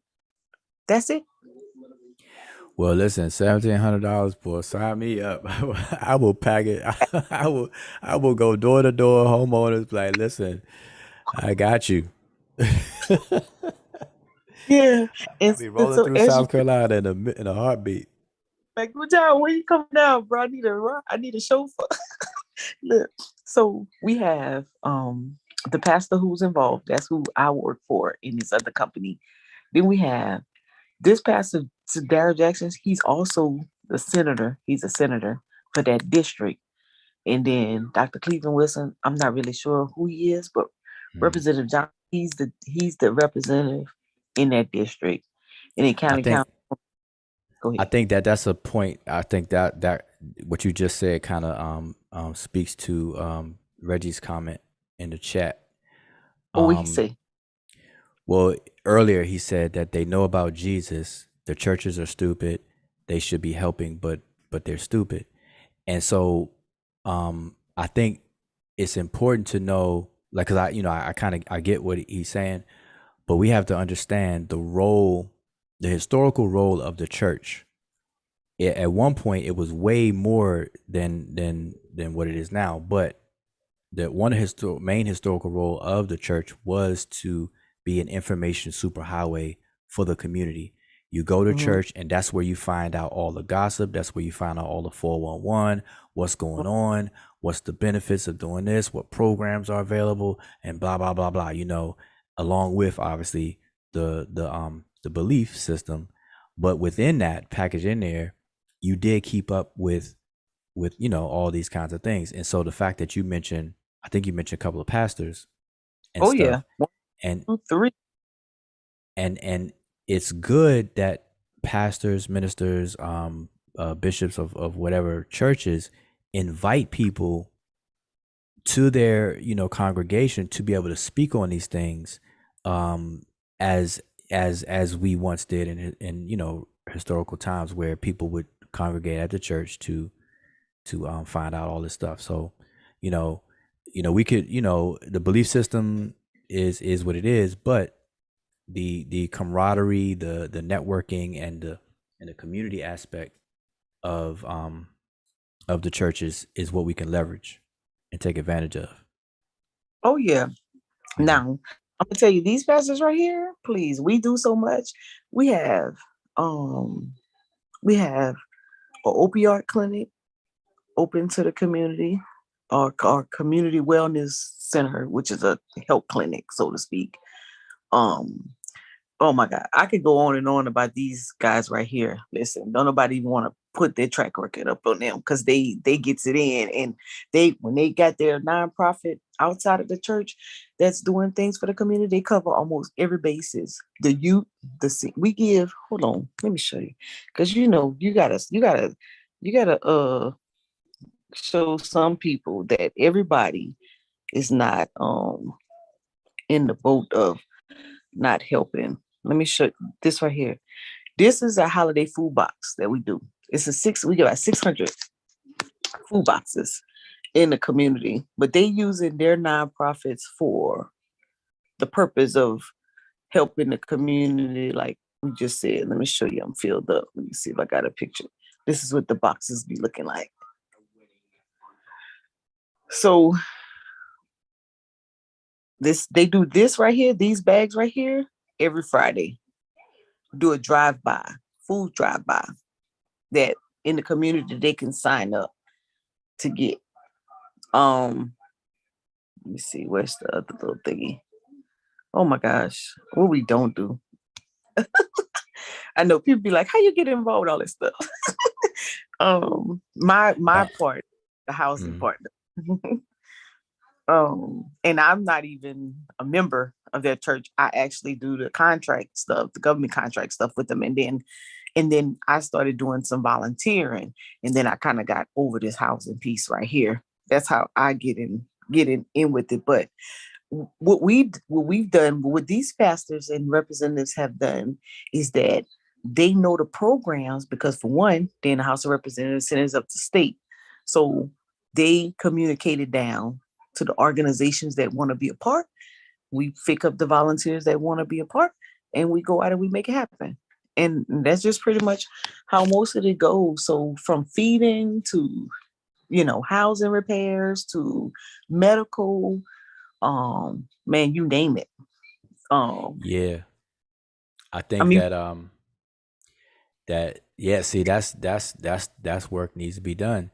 But none of that needs to be brought up, and I know you then, haven't, but people do not need to be bringing that up in the context of reparations, mhm. because and that's a whole nother bull to ride right there. and that's why I wanted to. That's why I was like, let me do the show because for the fact of, I said, wait a minute, they talking about when they named, I didn't know those cities. Well, I knew about Asheville, but I didn't know about the other cities. And so when I went to look it up, and I was like, housing repairs, man, we already doing housing repairs. Y'all just Hmm. got boozled because they should have Hmm. cut that check. Yep. But, Yep. And the mhm. thing is that yeah. See, I got into flipping houses. I think in 2006 or seven. I want to say six, because I think the housing market crashed in 08, Mhm. and I was definitely a victim of that. Boy, man, I tell you a whole sob story. But um, when I got into it, obviously prior to me getting into it, I didn't know much about it.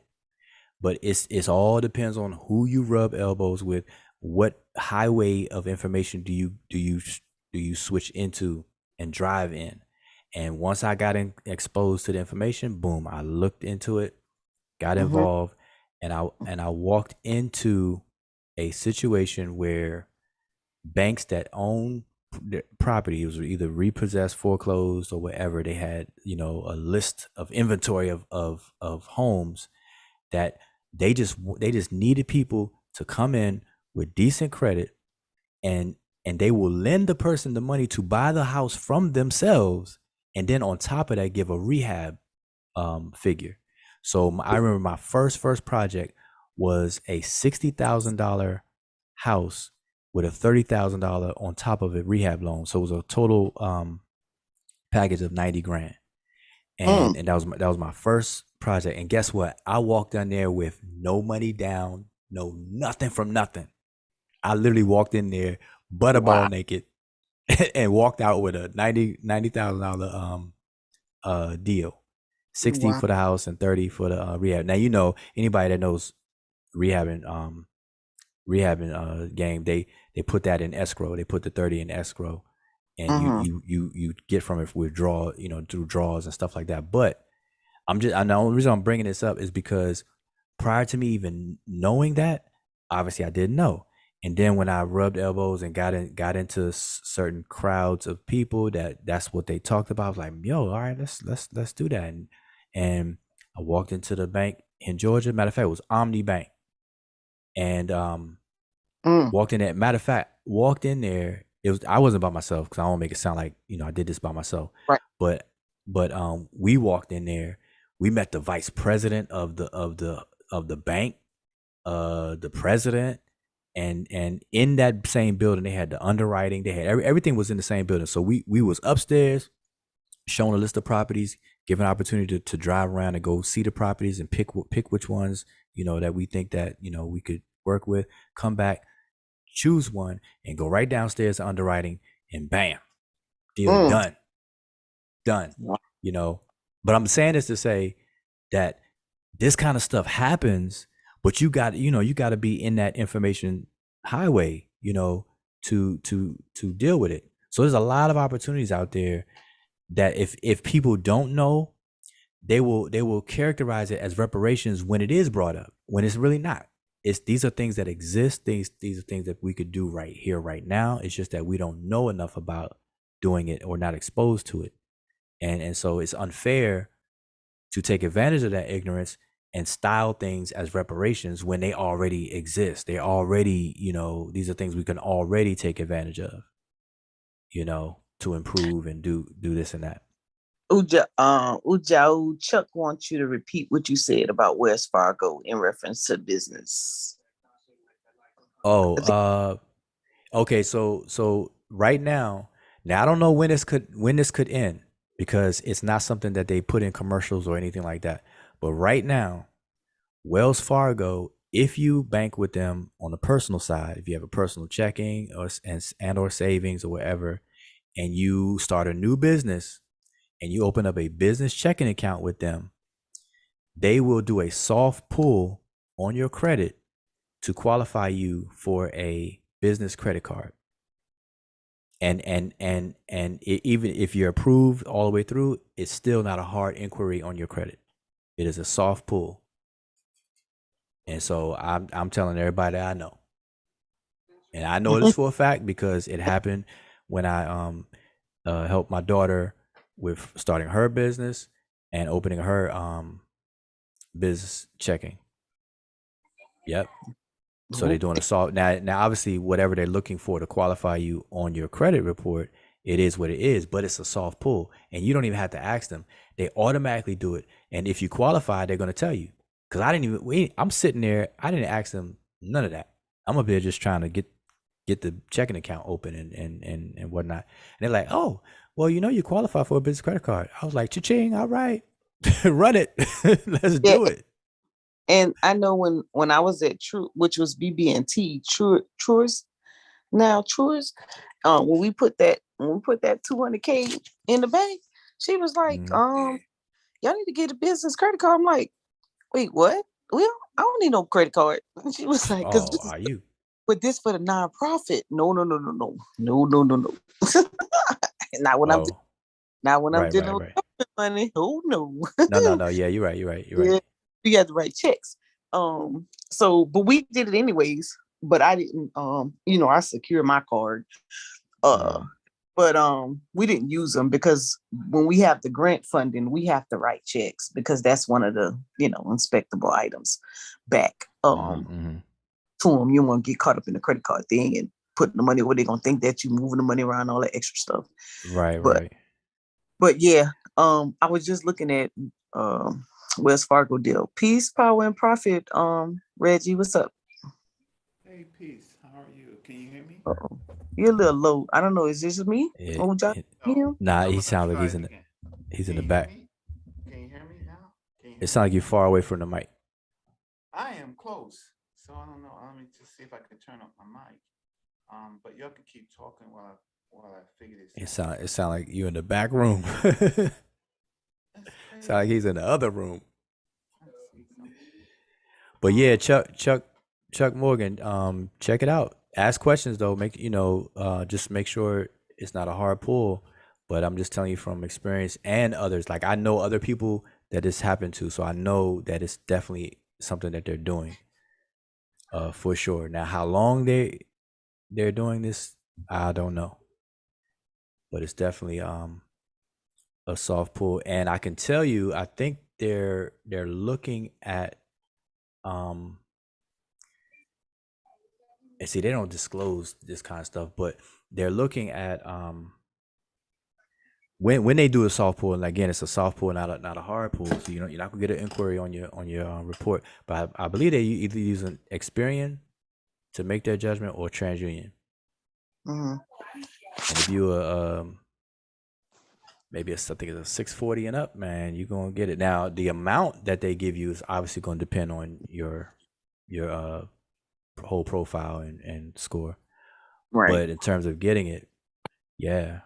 So, and that's Right. the kind of stuff we need to be talking about. We need to talk about that. We need to be talking about more about that stuff, man. So, and I Yeah. know Well, Garfield talks about well, he he used to don't. talk about credit all the time, every day, all day. Yeah. Credit, Garfield credit mornings with Garfield. Yeah. Morning Money Show. Yeah. He doesn't do it. He doesn't do. I don't even think he's doing any credit anymore. Oh, but okay, but yeah. yeah. What's on your mind, Reggie? I missed a lot. Can you hear me better now? Yes. Yep. So give you a little quick. Reggie coming at the tail end. It's Yeah. 12. I got It's because I okay. got to go at 12 I know I It's got you. okay. I curfew. gotta I'm rewatch gonna the turn show. back into a pumpkin. You got 1 minute. Yeah, Reggie catch at the end. I'm about to turn back into a pumpkin. Yeah. I mean, the type Reggie, of yes. why you here though? Uh, I think that's an important point that needs to be expounded on in terms of the historical function of the church versus what's mainly going on now, and to see if we can drive that. I mean, I don't know if we could drive it back, but the church would be, even today's churches would be a good place to hold sittings and seminars and whatnot, because it's a place of community, it's a place of congregation, and so on and so forth. And the people who need to know the most are the ones that go to church, that be up in these churches. You know what I'm saying? So I think it's a Yeah, good thing. I think so I think that certainly your points, and I'm sorry I came in late, and I'm sorry I have to watch the show to see how much I can learn. But your certainly Monica is boots on the ground, so she she don't play when she see an opportunity, right? Therefore that she can do, and this one looks like it's easy. But on the issue of the church, what we have to know now is that churches really want people to fail. They're not into the same churches that they were prior to 65 and 70. And so these opportunities, so a lot of church people now or elected officials and well, not a lot of them, but a few of them, and those are probably the most helpful of the groups of the churches. And so who Monica is affiliated with seems like a kind of action-oriented church.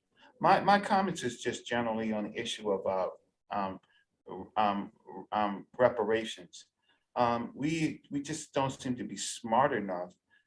These things are what you call de facto reparations because corporations, banks, and stuff, they need us, and so they're willing to pay for us, right? It's not, and again, that flyer is interesting because on the bottom of the flyer, those pastors, they don't notice that the two figures are white people. You can find mixed groups of people. It didn't take too much to find an African American and put it on a flyer, right? But um, largely they want us to fail, to keep believing in Jesus. Jesus is going to deliver us. And so not all churches, so I don't want people to think it's not all churches, but these are the things that you would think that churches, being the pillars of our communities, are able to, would be able to process really quickly, and they do not. But on the fact of reparations, there's things called de facto reparations, and so there are counties and cities that are offering land and houses and mortgages and things like that, and we're struck looking for the forest instead of the trees, and so not taking advantage of what these cities and counties have to offer, and being able to mobilize it within our grassroots organizations are problematic. But in this case, I'm happy for Monica and Cheryl, and hopefully Ujao can see what's going on to benefit. So some of us should be able to benefit. But there is de facto reparations. And Wells Fargo is interesting because Wells Fargo can't function in New York City anymore. They can't they cannot add new accounts in New York. Wells Fargo cannot, because of the what they have done to the mortgage industry, largely for Black people. And the NAACP has partnered with Wells Fargo for dinners and for money and for contributions, and they have not moved against the predatory lending that Wells Fargo has done. So all you have to do is look up Wells Fargo in New York City, Mayor Adams, and you'll find out that Wells Fargo, they can't sign up new accounts in New York. And that's based on what they've done to people nationally, but particularly in New York. So I have to rewind, and then I will update my Black City plan, but I've just been overwhelmed with some personal finances and stuff. So and some other stuff, and I only come onto YouTube for kind of relief because because my finances have been jacked up. I thought I had a nest egg, and now it's surrounded by I'm stuck in cryptocurrency jail with XRP, and I have a lot in my pension, and it's backfiring. But so Monica, so on the issue, or on Ujawa, on the issue of you said, Ujawa, you said this should not be confused with reparations, and so what do you mean by that? Just so I can understand. Okay, yeah. I was saying earlier that well, by this, earlier I was qualifying what that was. It was based on what Monica was sharing, which is existing programs that are available and knowable. It's just that many of us are not exposed to it and don't know about it. But it's where the cities, on the city level or state level, they're offering these programs. And one that she was showcasing was housing repair, home repair, and things like that. And I was saying that those things should not be brought up in the context of reparation or restorative reparative justice. It's a program that already existed, and it's things that we definitely should take advantage of, but not in the context of reparative or restorative justice for the institution of slavery that happened to an ethnic group as opposed to just a city worth of whatever the case is. And so I was saying that, and then I was on top of that, I was saying that we had to be careful because a lot of the funding that the government puts into these programs are taxpayers' money, obviously. And so because we are also taxpayers, we have to be careful to understand that we are partially funding our own repair. And I gave the example, that's like me burning your house down and then using your money to repair it, using your money that I collected from you to repair it instead of it coming, on my dime. And so we just got to be mindful of all of the above. So I was just, making those points, bring those points up that we have to I think that, understand. yeah, I think that those are excellent points. But reparations and restorative justice, one of the things that we do not understand is really not about money, about cash in your pockets. And restorative justice is always about land. It is land that um, and communities that are falling apart, that are not attractive. And so the cities that's doing this, and the populations, those populations that happen to be largely Black Americans, um, they need these they need to make these cities attractive for the next wave, because it's already planned out. If when cities do stuff like this in counties, what they're trying to do is they're trying to attract people. They're not just doing it for the people per se. They're trying to attract revenue. So and so it's multi-level layered. But on the issue of uh, you know land, as Malcolm X says, the basis for revolution. Um, lack of land ownership or land control, um, then it's not attractive to Black people and Black families. And so there has to be a mixture. But I'm listening, I'm learning, I'm thinking. Yeah, I kind of just grazed that point as well. I was saying agency is another part of of the reparation conversation, giving people their agency, which would include everything under Mhm. that umbrella, which would be, land ownership, true ownership of property, real estate property, and so on and so forth. So I had mentioned Mhm. um, that real briefly, but I'm saying still, even in the fixing up of areas, like you said, it's to attract, and stuff like that. But the money is coming from, because no government has money in and of itself on its own. It's Mhm. taxed. It's from the citizens. So let's Mhm. just say, okay, so for example, let's just pick a city that's demographically um dominated with Black people or African Americans, and let's just say Or New York. mixed, or mixed, or Yeah. mixed. Well, I'm saying that has a high percentage of a Black population. So Mhm. let's just Detroit would see. be better. Okay, Detroit. Let's pick Detroit. I was gonna say DC, but man, I can't say that no more. But okay, let's say Detroit.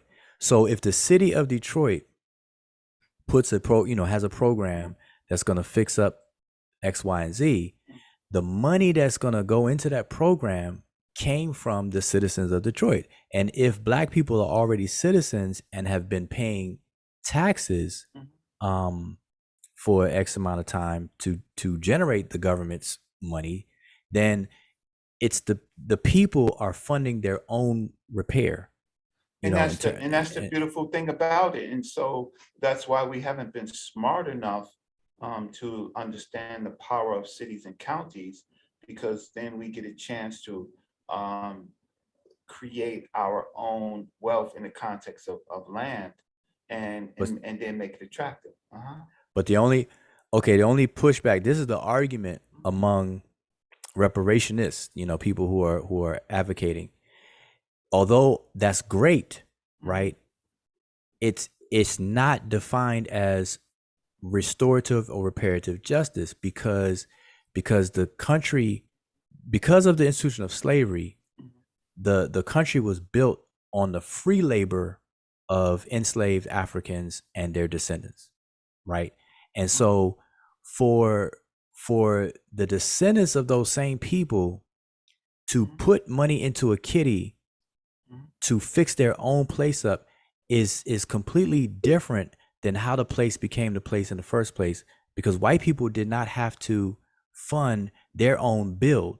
They Mhm. built what they built off of free labor. Mhm. And so the argument is that that's why people are saying that that's not in the context Well, of real reparations. It's a good thing that should happen, but it's not real reparations or well, reparative or restorative justice. I understand, but in Cobra, NARC, and the ADOS people and some of these other groups of people that are taught, they're not smart enough.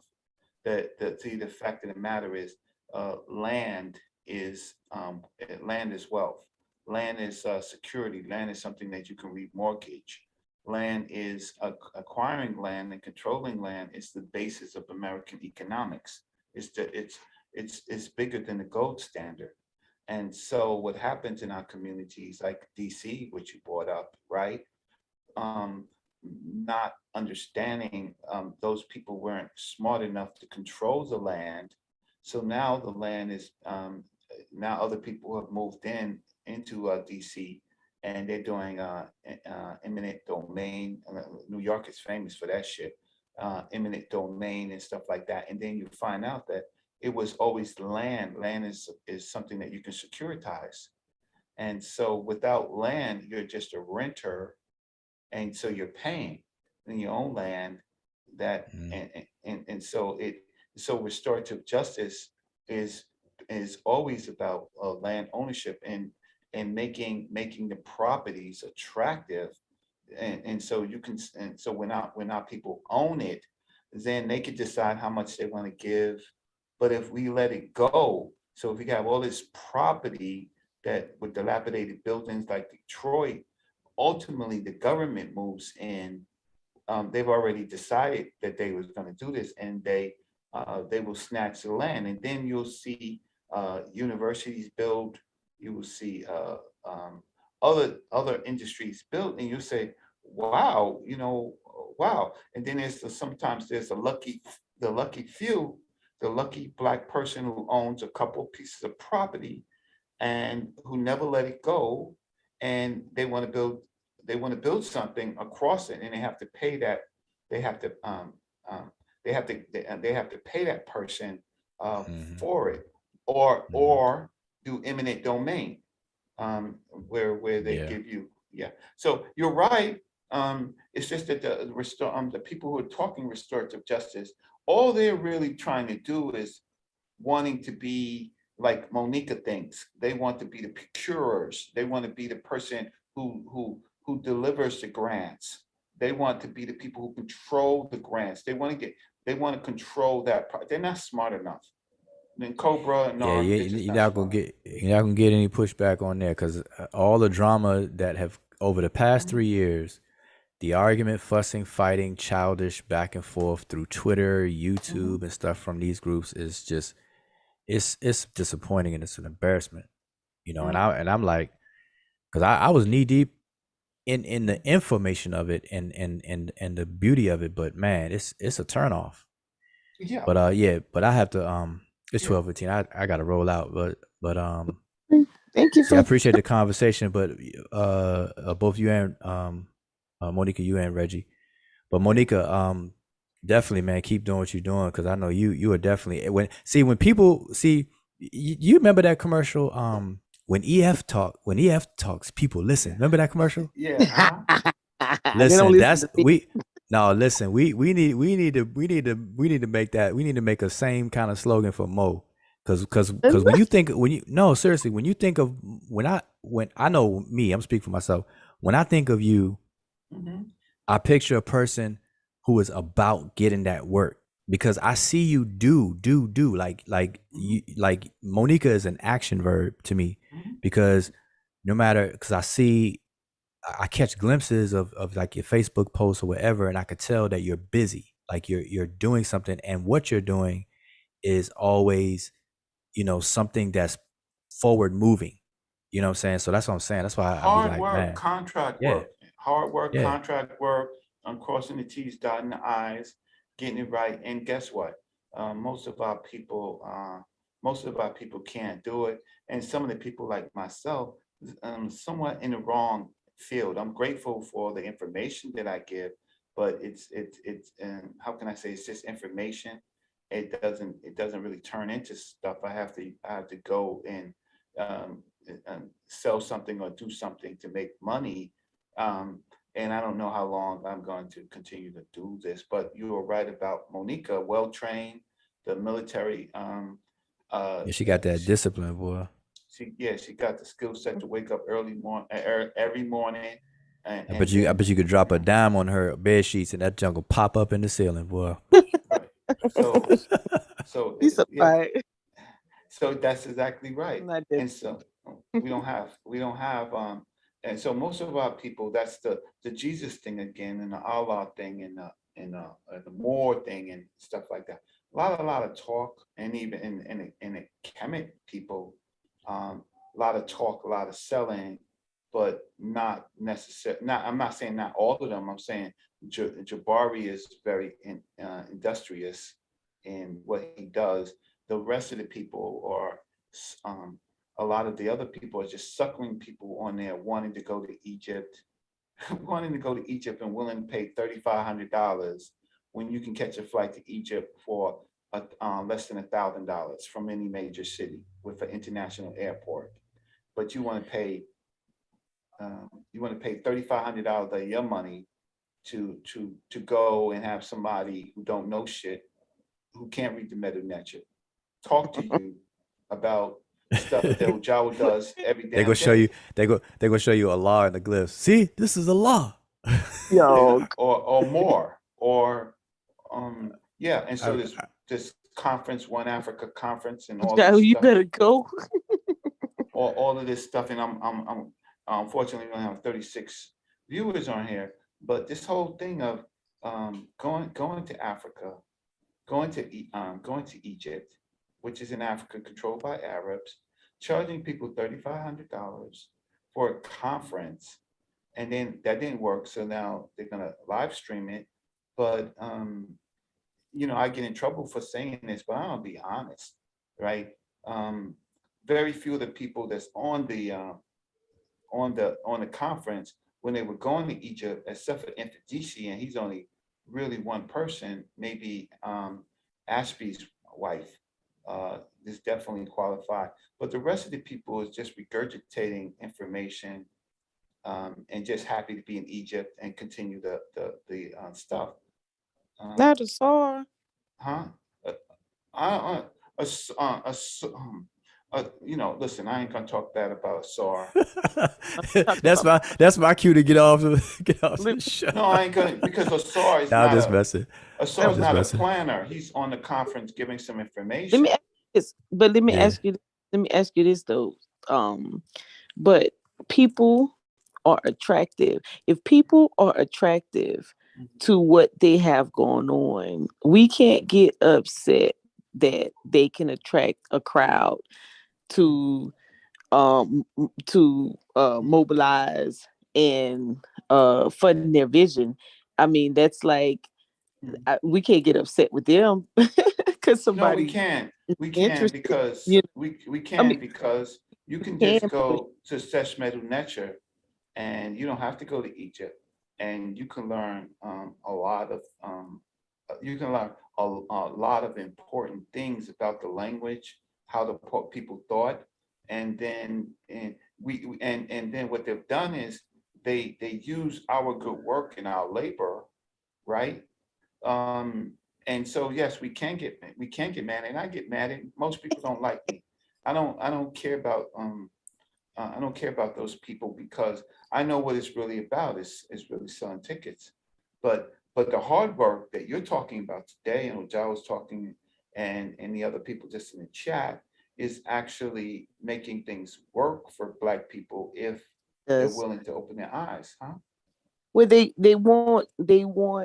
Mhm. want. Let me say this. They Nature won't. boy. Okay, so here's what we. Huh? I'm He muted. said nature boy. He They want said nature nature boy. boy.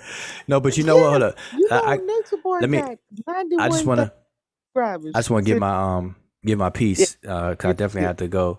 But my last word, I want to say that I definitely have a appreciation for that sweet spot. Like we have to find a sweet spot Yep. where you got the forward moving information, the practical information, but then also somehow make it attractive. Because like for example, Mo will go live and I will look at the archive, the archive, and or I may catch it, but I can't watch it, and I'll see like 11 people watching Yep. or 13 Yep. people. This is the most 18. ever. This is the most I've ever had. I'm like, wow. All I have to do is put reparations. Reparations in the title. But no, but my point though is that somehow it has to be a sweet spot. Gotta be Mm, found to where it's almost like you gotta put the good vitamins and minerals within the Jolly Ranch and then food people or something. I don't know, man. Because Well, pseudoism is attractive, and Reggie mentioned Nature Boy, mhm. and that's right. Stuff like that gets a lot of people, man. yeah. A lot of people attention. But listen, peace, man. Peace to everybody, and Thank I you. enjoyed the conversation. And I actually was around, was had to, was free enough to actually participate this time, Mo. So yeah, that was Hey. good. And I can't. I just got my house got broken in, and it seems like, and they just stole my camera. I cannot find my camera. Thank I can't you. find my camera. I'm gonna talk with Reggie. You, Yeah. Joe. Hey, Reggie. So, what I spoke Peace, about, what I Joe. talked, yeah, what I talked about earlier was I had showed the 11 cities and their reparations that they're either planning to give out or already executing or in the process of executing for the citizens. And the first city was Edison, Illinois, where Mm-hmm. they're Mm-hmm. doing the 25,000 for housing repairs or Mm-hmm. for home ownership for them to Mm-hmm. put a down payment. Mm-hmm. Um, those cities, and I went through each of the cities to see where they are in the process, and a lot of them seem to be gravitating towards the infrastructure of housing. Mm-hmm. So that's what we were talking about, and Right. then we shared talked a little about what is and what's not, and then I shared some housing repair information. So we just kind of talking through those different programs and um Mm-hmm. Yeah. about rep- Yeah. So I'm gonna review that and possibly borrow some of that as I because and borrow some of that. Yes. yeah, I googled well, let me show you because I think I still have the article up. I had googled. Let me see if I see Well, any. what happened was, well, one of What you may happened want was you, I'm not sure if you watch the Black Star Network or Roland Martin YouTube yeah. channel. Okay, Sometimes yeah. well, they talked. Okay, well, tonight, Dr. Carr talked about reparations, and Mm-hmm. he that's where I got the idea from because they was talking about the cities that Mm-hmm. had put reparations in place, and I was like, wow, I didn't know it was that many cities. So I was like, let me go look it up. Mm-hmm. So I went and looked them up, and I was like, oh, you know what? I think I'll talk about reparations and programmatic things that are already out there Mm-hmm. that matches it, and how how 25,000 you may want to up that number because the you made mention when you were talking that they want to rebuild some of those Mm-hmm. cities. um One thing that I've learned while doing some of those repairs is that some of those homes were built so long ago that 25,000 is not enough Mm-hmm. to repair at all. Once you get into those homes, um if you come up against mold or damaged rafters from the roof or Rodents. Yes. erodent things of that nature, it's going to cost you more to repair it than it would if you would just rebuild the house Exactly. or Right. just give them model homes, tear them down and put model homes, give them model homes that's already up, right? You're right. And so the thing about this is that where's my I did a whole thing and I just can't. I thought I saved my work and I didn't save my work. But yeah, terrible. But so the thing is, because it's some of it is set up for failure, it's better to raise a house and Mm-hmm. then put a mobile unit or a prefab on it, right?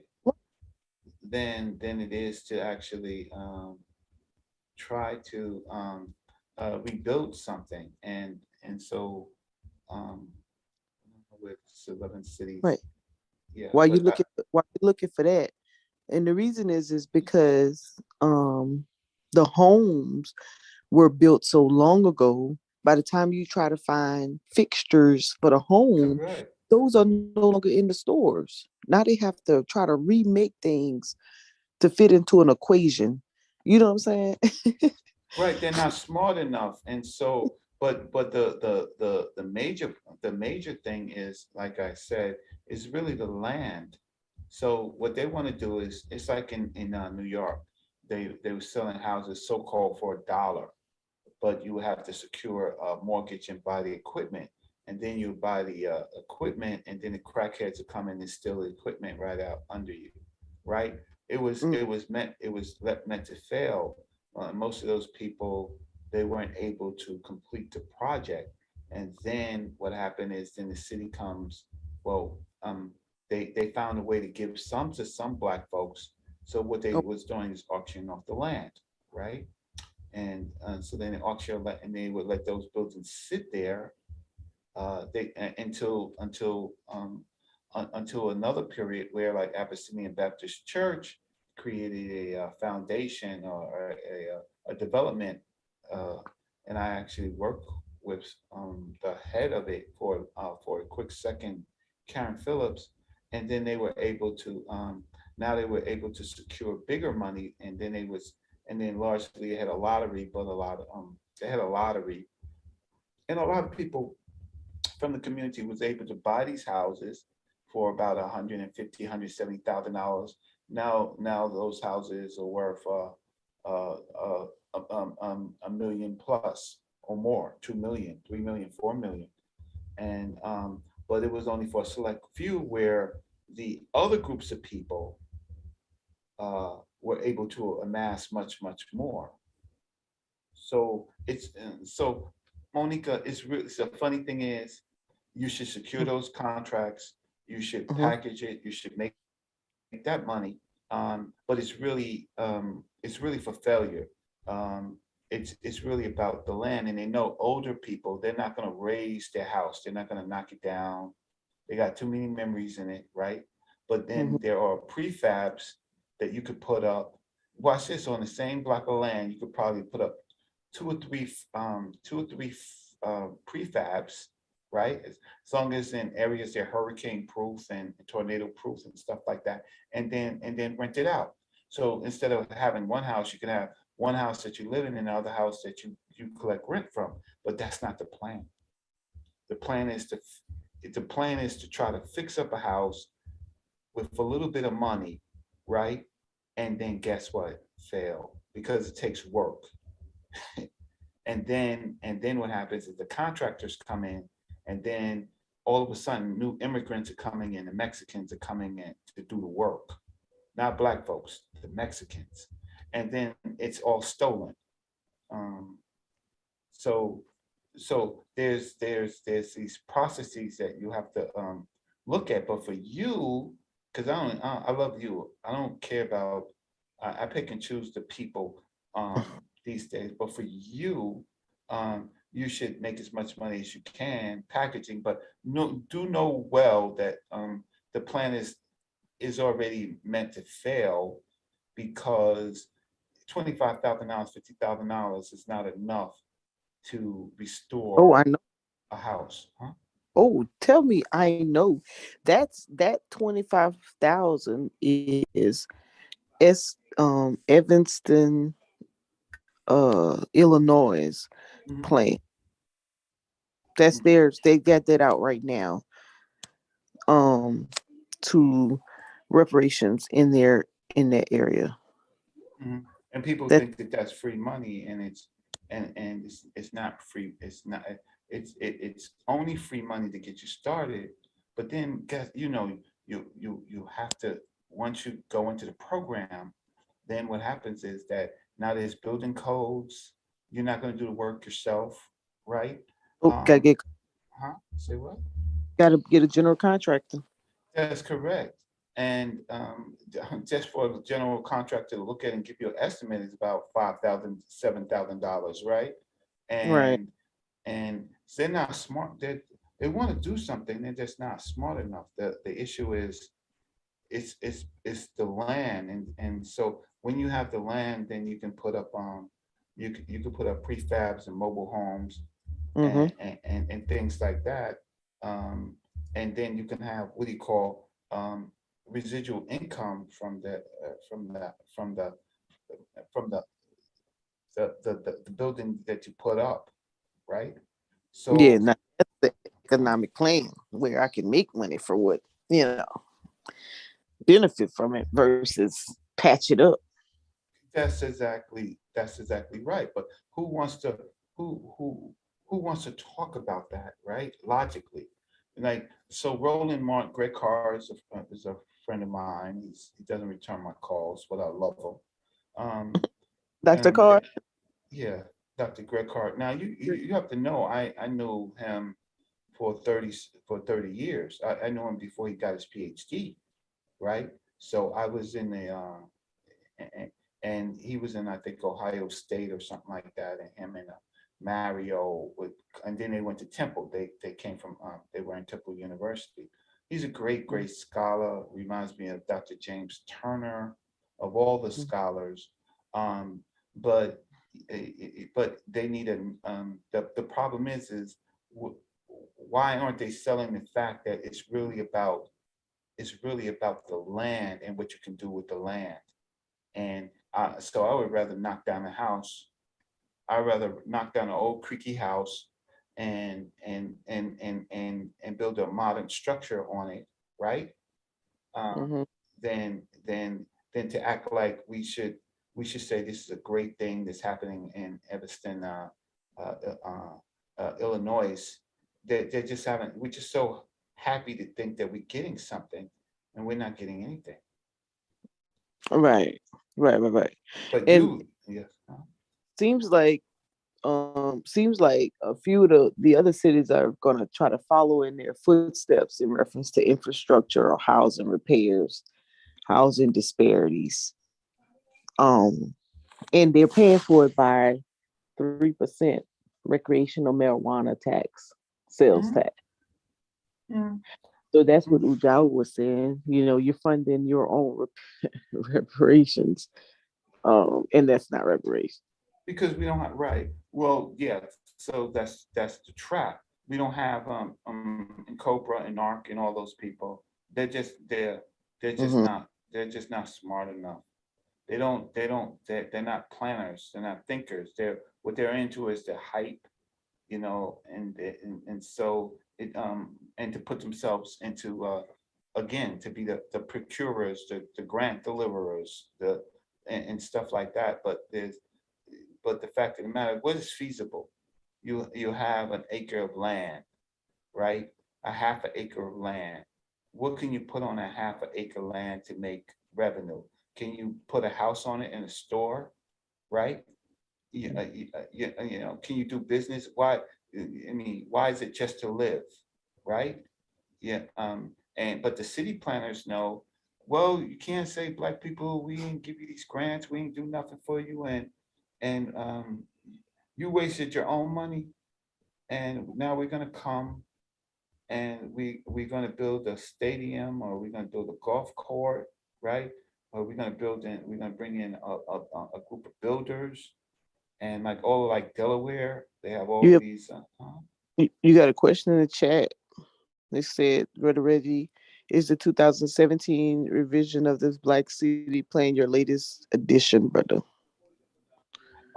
No, it's the well, it depends on where you look. So some people put it up. It's the blackcityplan.com, and I think the latest Oh, revision I'll is put it in the chat. in Oh, 20. you got Yeah, I think yeah, black. I think the latest revision is 20, and then I'm gonna update it and I'm gonna add more information about counties. Because when I first thought about it, I thought about what is the cities to me are the most powerful because they have the biggest tax revenue, and then looking at Georgia with all of these counties and the things that's happening there in Georgia, I was like, okay, well, I have to maybe counties are definitely equivalent to cities. It's a structure of government, and we can talk, and I should talk more about that. But the Black City Plan is in different lectures and formations about basically, if anybody wants to know, it's basically, think about a tree that sits on, that has two parts of the dirt. One dirt is good dirt and the other dirt is bad dirt.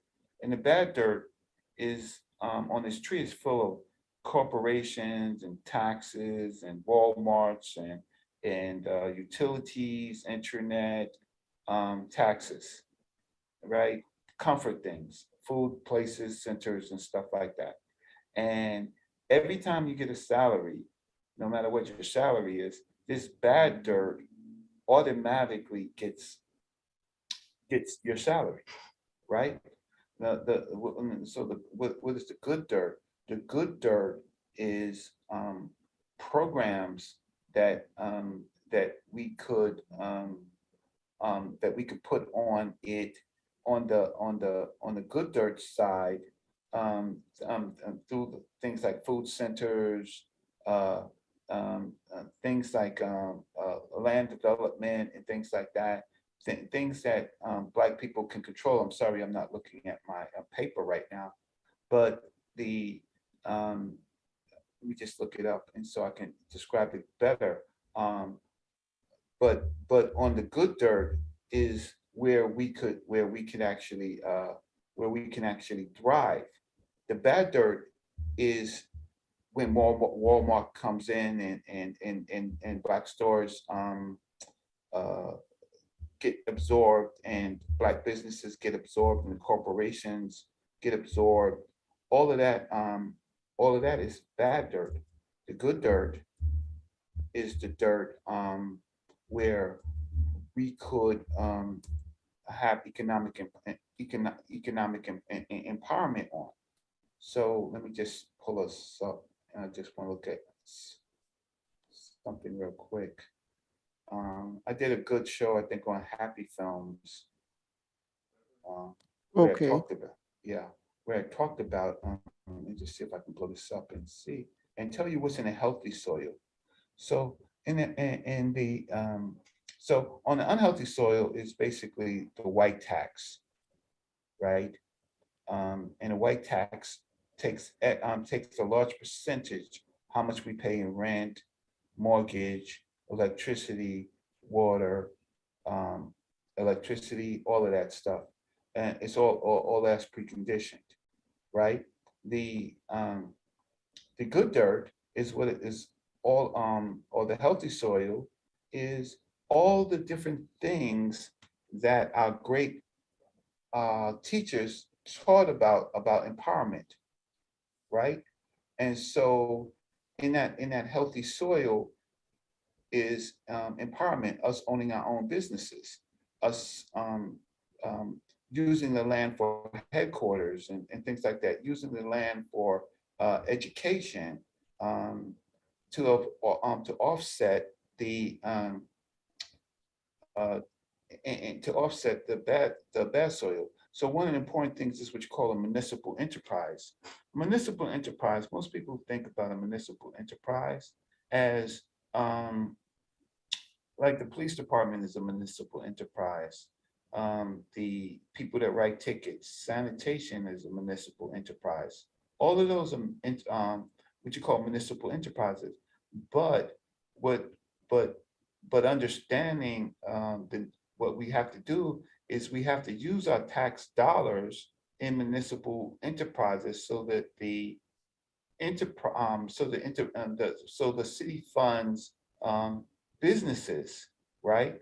And one of the important businesses that we have in every city is Black talent. Mm-hmm. So, so for example, you have, Rock Nation and all these, groups of people. What they do is they go from city to city, county to county, and they suck money out, and then you have, and then, they suck money out, and they also suck talent out. So everybody from a city, I don't care if it's, New Orleans, Baton Rouge, or something like that, they go into the industry and they're into a label and a contract and a 360 contract and stuff like that. And so the cities are raped from their own industry. But what cities can do is create, for example, stadiums. in that stadiums, um, in that stadium, you can have the local football, soccer. You can do with when we had the, the the Negro leagues and stuff like that. Why? Because now we give our children something to do every Friday, every Saturday to perform their talents instead of waiting for the NFL and stuff like that. And so our communities, if you ever go to a college games are huge, right? Some of these college games, football, baseball, basketball, well, they're sucking us dry too, right? Those are the universities. They're sucking us dry. So on the good land, you create a municipal enterprise with a stadium, and then you have horizontal and vertical economics. You have food, you have the entertainment itself, um, and then you create cable companies around broadcasting what's happening, right? And then we control the horizontal and vertical um, uh, industries based on the municipal enterprises. But we don't study municipal enterprises. And then there's um, food centers. So so I just want to give you an idea of some of the, uh, and then there's community development corporations. Yeah, community development corporations is what we're supposed to be doing, right? Um, Controlling the land, right? Um, and building community wealth. So we have the municipal enterprises where we should create stadiums and other and food centers and things like that. And then we have the community development corporations that are also part of it that also help you control the land distribution and things like that. And so the city or the county is much stronger than what we're doing right now. We're doing this these people are having us do this mom and pop. You get $25,000 to update your house. Mm-hmm. It's stupid. And then the cities can, with their municipal enterprises, they can offer employee stock programs, right, for those workers who are working on these city projects, right? Right. So there's no reason why, like for example, Uber's everywhere. Here's another example. Here's Ubers everywhere and light is everywhere. But why don't cities and counties and states give the license to Uber, right? They have to license you to work in their city. Why don't the Right. damn city, right, buy the license or buy a car sharing an app, right? A white label. And Mm-hmm. why don't the city run it, right? Why don't the city run it instead of Uber, Light, Lyft, another a bloodsucker? So, okay, I talked a lot. Well, I mean, I get your point. Um, some of is definitely it is definitely just gonna. Well, I think once they start, people become eligible and they start doing the repairs, they're gonna, they're gonna definitely learn that it was not enough money. And the question is it a one time thing? Can you only apply for the reparations housing repair program one time? If you don't have enough, what do you do after that? That's where we are with what the USDA offers. They only offer up to $7,500 as a grant, and the rest a low interest loan. But why would you give a low interest loan to a 62-year-old who's on a fixed income? That's exactly right. Bad planning because it's set up to steal. Because now what happens? What happens during the course that the 62-year-old dies, can't fulfill, right? Mhm. Then the bank that the how can I say, so once the money's not enough, then you want to well, how does the distribution go to their heirs, right? And It does. huh? You get a you get a patched up house to pass on that they're gonna have to put more money into. Which they're going to sell quick because Right. most of the people, they have their own houses, they're living somewhere, they're going to go into grandma's house and say, no, we can't live here. right? So the alcoholic of the family or the one that came out of prison is gonna put everybody else in the family in a headlock and sell it. It's the old sharecropping tax thing. But any other important part is, so I talked about municipal enterprises. I talked about um, community development corporations. The other thing uh, is food hubs, right? And food Mhm. markets. You could take this land. I don't have to live on it. I'm gonna raise it, and I could buy a trailer. They have trailers now of food trailers that Mhm. create that can run 1,300 crops in 3 or 4 months. That's solar power, only needs five gallons of water, right? And so I can grow food, I can grow herbs, I can grow all of this stuff on my land. But these people want you to fix up an old house. You got it.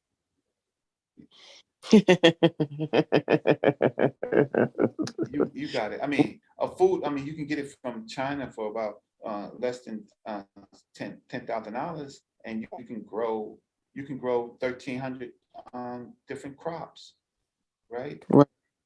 Uh, and as long as healthy, organic, you can sell it. Yeah. So so Well, you in the meantime, so Monica, these if you can get involved, but do know that these people are not really smart enough. They haven't done any real uh, yeah, they didn't think that through at all. They didn't think that through at all. Now, if they're gonna use it, if it's not for it's for repairs or a down payment for a home. But el- if you if you're um gonna get a down payment, you already elderly on fixed income, social security, disability. Most people are. You're gonna put them. You want them to get a mortgage? I that's the would. trap. Not well thought out. But guess what? Guess what? Well, whoever If, did the commission did a bad job because that's who put it in. That's who came up with the solution. right, and these are the same people, but they're in partnership. They're in partnership with keeping us to fail, and and that's why I created the Black City Plan and I gave it out for free, because because I was hoping that it would be widely circulated, but I find out that I mean, one, it needs people. It certainly needs people like you to put more. Uh, it's like an open. What do you call it? Open source document, Yes. right? Right. I'm not making money off of it. I don't. I've never tried to make money off of it. Mhm. Um, it's 223 pages and it certainly can be updated, but it's enough to let us understand that what this is called the black tax. The Mhm. the the the black taxes in real estate, black taxes in automotive market, insurance, auto insurance, the legal profession, business financing. The black tax is pervasive, and these people come up and say, well, this is what we can do. We could say that we're doing something, but in 20 years, we'll have it all back. Right. Yeah. And that's how they think. That's how they got Harlem. And probably Har- winning. You're right. Harlem, they got back. Harlem is equivalent to Black Wall Street without the violence, right? Hmm. What they did was they created a new violence, which is heroin and cocaine, right? And so you had uh, uh, whole streets, acres and acres and acres, if you want to look at it, a city of a war zone, right? Of a war zone. And Hmm. who was that sold for? Now look, at Manhattan is prime real estate, and so they found a way to get black people out of the land that they own by putting in this uh, um, dollar mortgage, $1,000, $10,000 mortgage, and things like empowerment zones and things like that. They weren't empowered. Anytime you see something that says empowerment zone, you run from it, right? Right. And basically, what it is it's not empowerment zone; it's gentrification zone. So Mm. those things became Mm. gentrification engines. But and it's also dangerous, Sister Monica, to talk about this, right? Because I'm only one human being and stuff like that. It's Right. really dangerous to see how that we uh, and then these people like the churches and these pastors that are in with the um, listen, they're getting a bonus to run these programs, but they're going to be dead and gone, and they're not going to see the end result. They're not going to see the end result of what happens uh, when these cities now come over and start importing Europeans and other groups of people. Now they're importing Ukrainians. It's open season, Mexicans and Ukrainians and other Europeans to come in 15, 20 years, Albanians, um, um, Russian Jews. In 20 years, they become the owners of this land that traditionally Black people have, because these people have sold us out. But in the meantime, you're only one person. Now I'm only one person. If you could package some of this, which is still going to be not so easy, because grandma's going to say, I don't know about this. And she might be right. But some of them will go for it. But those who go for it, you 62 in 10 or 15 years, you're under the soil or you're not functioning. Right. So put that back up. So it's the Everstain reparations, 16 recipients selected for received 25,000 for housing. And it's channel ABC News, right? Well, whatever it Yeah. was. Okay, so that's Black success, right? So you're gonna get What is 25,000 used to home payments, mortgage, or home repairs. They said, right? And they talk about the first recipients. This is more than 600 people applied for the housing program, according to city officials, but initially only 16 eligible Black residents are going to receive the $25,000. So it's a failure. I was getting ready to curse. So mm. it's a failure right out the gate, right? Instead So of we can't erase the history of anti-Black laws and culture, but we can repair it. yeah, it's a gentrification. It's a gentrification zone. It's a test zone for 16 of all those applicants. Only 16 were selected, right? I mean, these are Yes, out of 100. incompetent. Oh, It's because hold Sister on, Monica. hold on. Let me show you the requirements. Hold on. So to be eligible, you have to prove. Hold up. Hold on. Let me go back right here. Wait a minute. You have to be eligible for uh you have to be prove that you a descendant. You have to prove that you was a descendant of that you lived, that you're a descendant of a family member of that lived in Edison between 1916 and 1969 at the age of 18 or something like that. Hold on, let me bring it up so you can see the eligibility. Here it is. Uh, let me show it to you. This is what I start to show off with. Uh, hold on.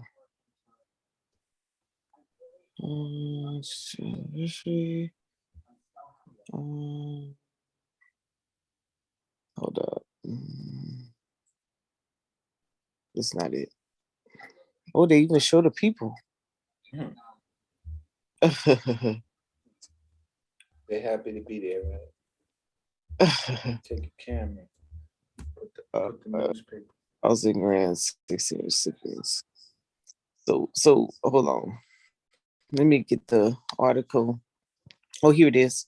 It says who who's black enough for reparations to qualify for the program. Eligible black residents must have lived in Evanston between 1919 and 1969 or be a direct descendant of someone who did. That's the eligibility. Mm-hmm. And so, um, the, Basically, my grandma lived. mhm, We were from there. She lived during that time. She would be eligible. I mean, mhm. I would be eligible. And so think about this. Let's think about Mhm. this. Let's not think the positive. Let's just be Right, right. conspiracists, right? For a second, right? Okay. So now we give them data, so people sign up. So now we know. So now the state and the city knows those people that would be eligible, right? Uh, Yep. they What have, 6? yeah. Go ahead. So they only give 16 recipients from a so-called random drawing for only for $25,000. Um, really? But more than 600 people applied for the program. So they have data in that particular area of but they didn't give those 600 people that applied. They only selected 1,600. That's that, So I wonder. So uh-huh. didn't there have to be another eligibility bullet point that they didn't say? Well, it was random, so they only had a certain amount of money. Now, here's another. Here's It's the one that random. the They huh? didn't say. You think it was a random? That's what it says. It says a random drawing. Oh, that's what it said in that first one. Okay. Yeah, it says it says uh uh It said more 600 people applied for the housing program according to city officials, but initially only 16 eligible black residents right. are But going to. in another thing that you said, it was a lottery. So if you They don't. They don't. They don't have enough money. It's six. Hold on. Let me do the math, and I'll tell you. They only. Yep. They only have 400,000 to start off. That's right. So now, so while we're here, so now Oregon now, interesting, Oregon is giving Oh yeah. reparations for people who can prove that they are that their descendants were slaves, right, or enslaved. So it's called the Right. Oregon. You can look it up. Yep. 16. We. I think it's 1611, 1619 bill. Yeah. So bill. Okay. So click that. Now it's not passed, right?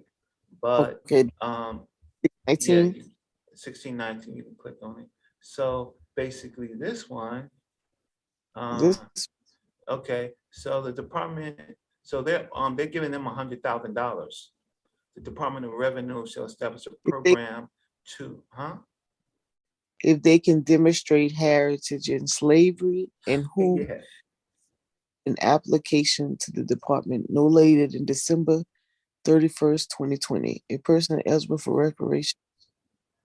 In this Must section, if demonstrate that that the the person is same. a descendant from an American slave. So you ain't a Native American, right? Mhm. Right? Has identified as African American on legal documents, so you ain't an indigenous person. In Knock those 11 people years. out, right? At least 18 Uh-huh. years of age, and emancipated minor ward. Um, and they was that the department shall pay each eligible application amount of $123,000 in the form of an payable annually for the life of the applicant. Oh, I'm Um, sorry. Let me copy. I'll sit down with two y'all. so what it says, the department shall pay each eligible the amount of $123,000. Keep going to the left in the form of Of annuity annuity. payable annually for the life of the applicant, right? So this is actually a better deal, right? Yeah, this the I've seen so far. Right? Let me send this one to y'all. So, but I ain't seen nobody give cash huh? yet. Let me see.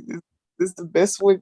This was the best one yet. So that means every family member. So there's 5 children. There's 5 children. As long as they're over 18 or something like that. What does it say? It says identify as African on a legal document for at least 10 years before the date of application. That's at least 18 years of age, right?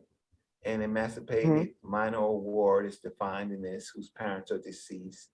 Oh, whose parents are deceased or for whom parental rights have been terminated and have not been reinstated, right? So that's an interesting part.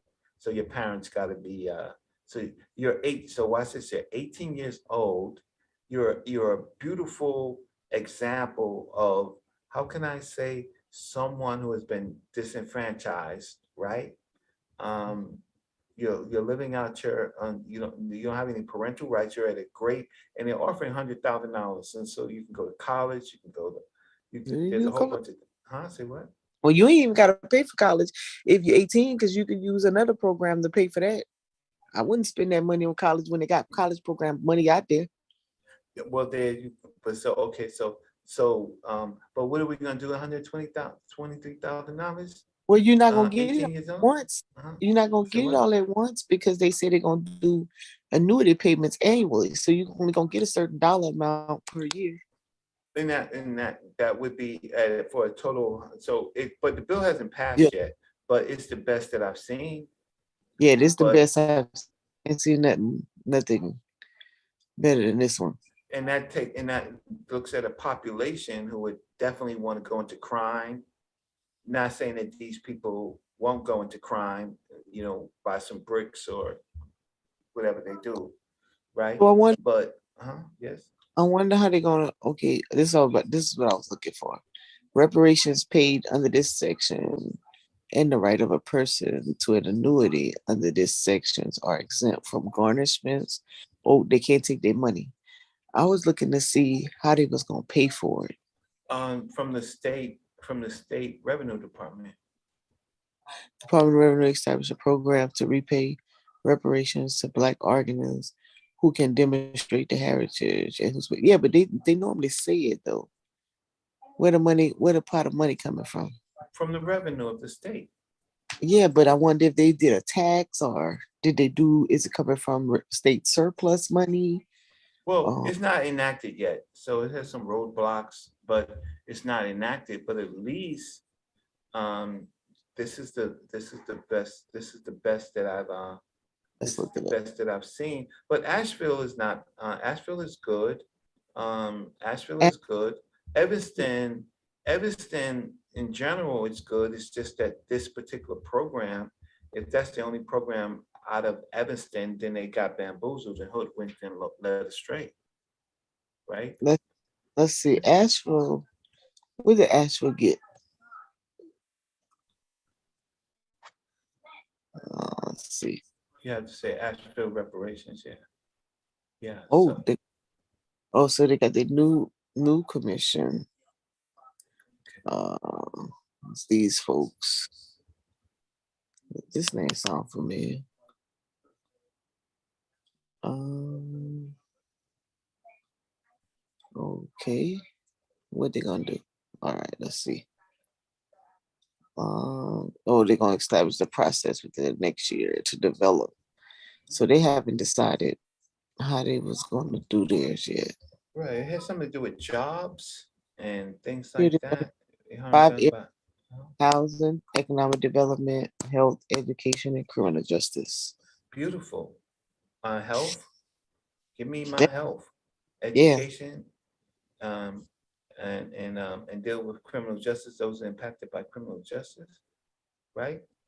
This Hmm. is Asheville is one of the other best ones that I have seen, and then there was those counties in Georgia, and Oh, Georgia. I didn't see Georgia, but I did see Massachusetts.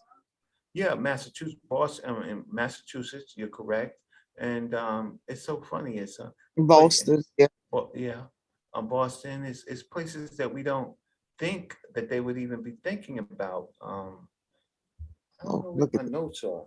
It was 11. It was something like 11 cities. Yeah, it's 11. Yes, Um, 11 cities. I don't know where. I don't know where it is, but we can go. yeah, Let's see. They said African Americans pick up stand. Let's see what they's gone over. Let's see what they giving out. So for years, live, how people say yes. Keep it going. Follow me. Yep, yep, yep. Cut to the chase. We just trying to see what y'all giving out. Um, oh, they. I don't.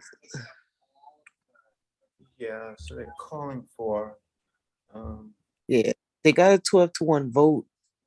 Amherst. Amherst. That's what I wanted to say. yeah. Amherst. They, But I'm like they you, but you're the difference is that you struggling, you're creating jobs, you want to pay people, but again, on these social media platforms, they don't have a it's not panel. self. They they won't have a Go ahead. panel on Egypt.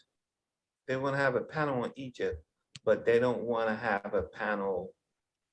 They don't want to have a panel of reparations. That it's something that Sonetta can do. Maybe I will talk to him, but because he has a big platform and people do watch, and even if 10,000 people watch or 15,000 people, that's better than that competes with nowadays CNN and Roland Martin and stuff like that. So I was playing it, yeah. Oh, reparations. Maybe he knows me because Black City Plan came up. You Oh gotta no. spell Uh, reparations right. I had your Black City playing up earlier. Yeah, so it knows. Yeah, you misspelled reparations Oh, in the search. It's all right. I was looking for this one. Yeah. Oh, the reparations, crime victim reparations. Hold on, what I say?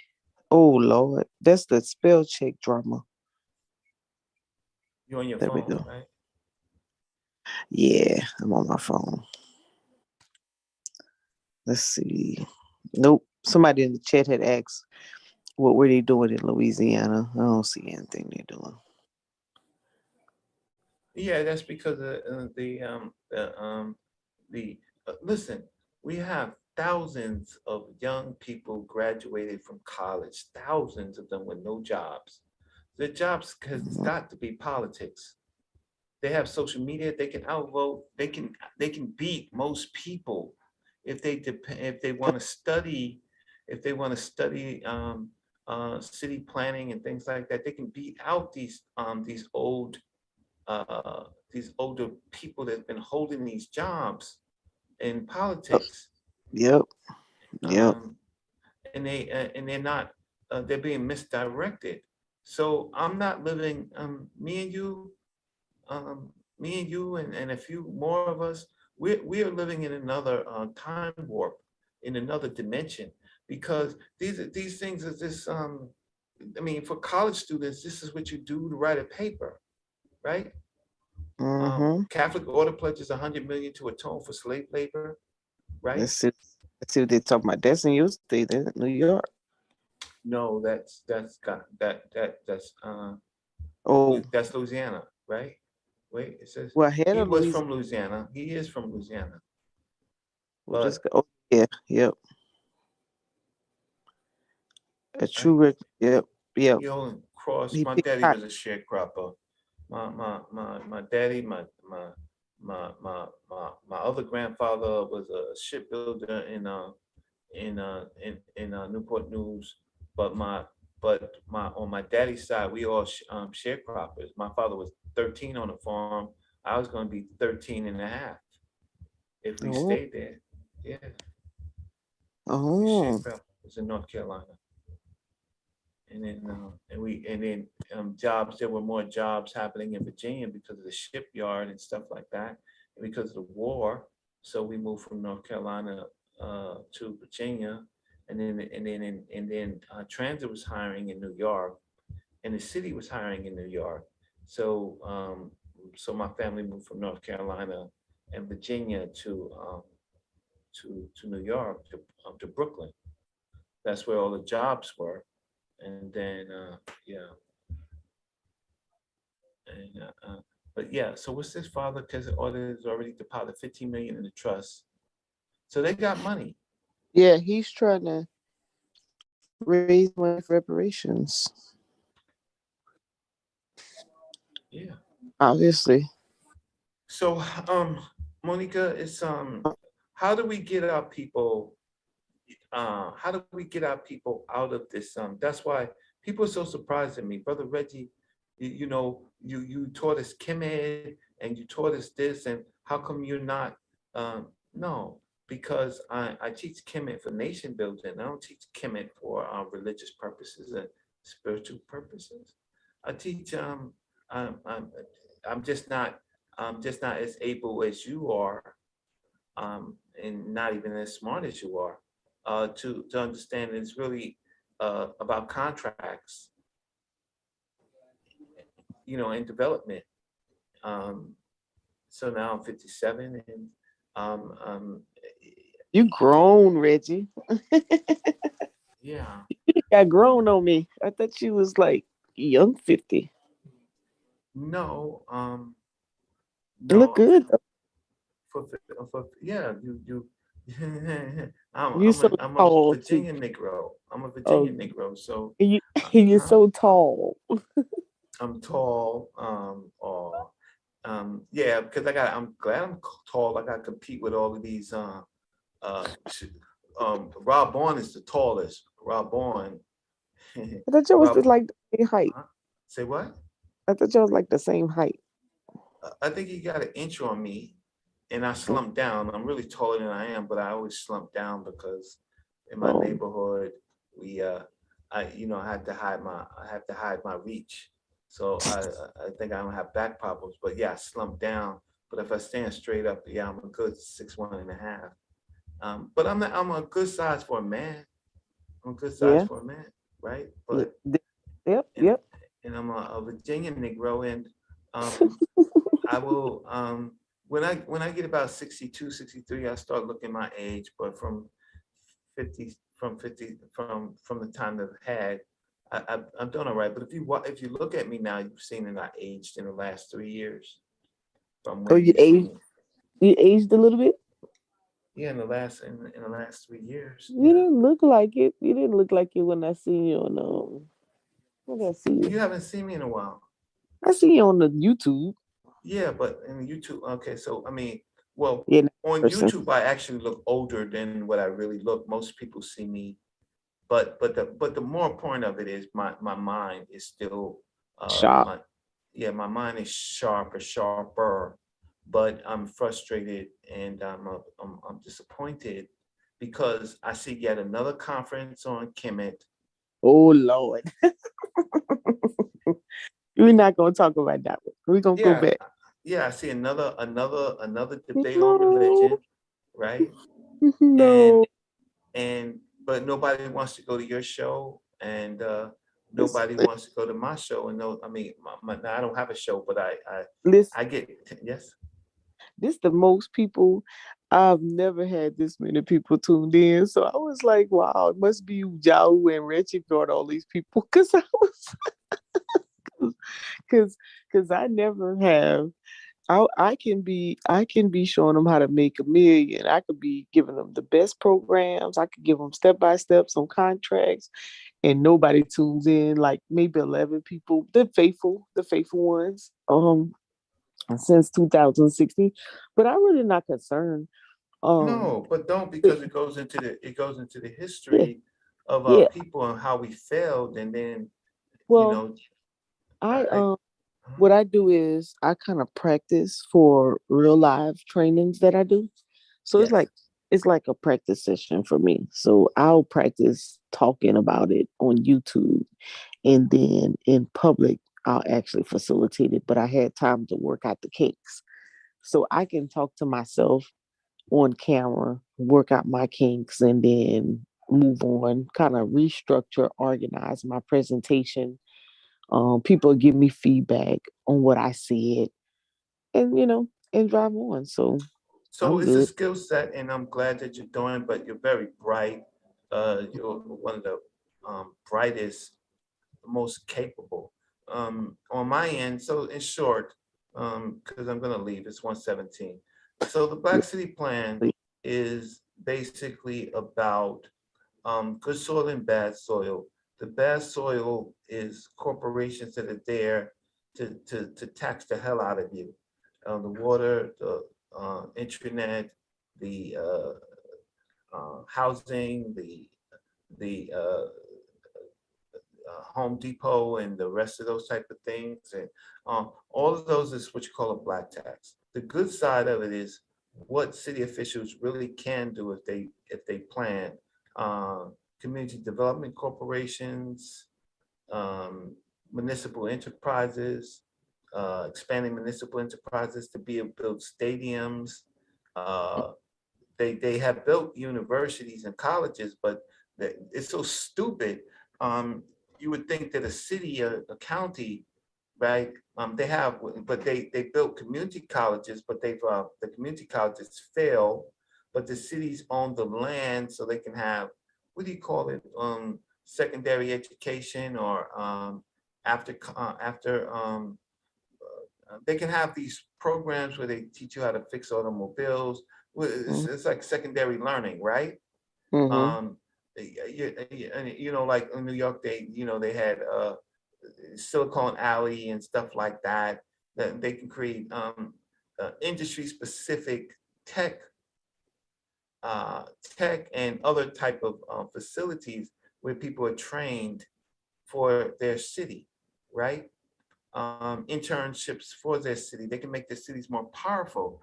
But um, we have the same old group of people being politicians, and the same old people that we think have a plan, and they don't have a plan. And, like the Paranomics dude, um, his Dr. his Anderson, yeah, Claude you Anderson. don't like the Powernomics?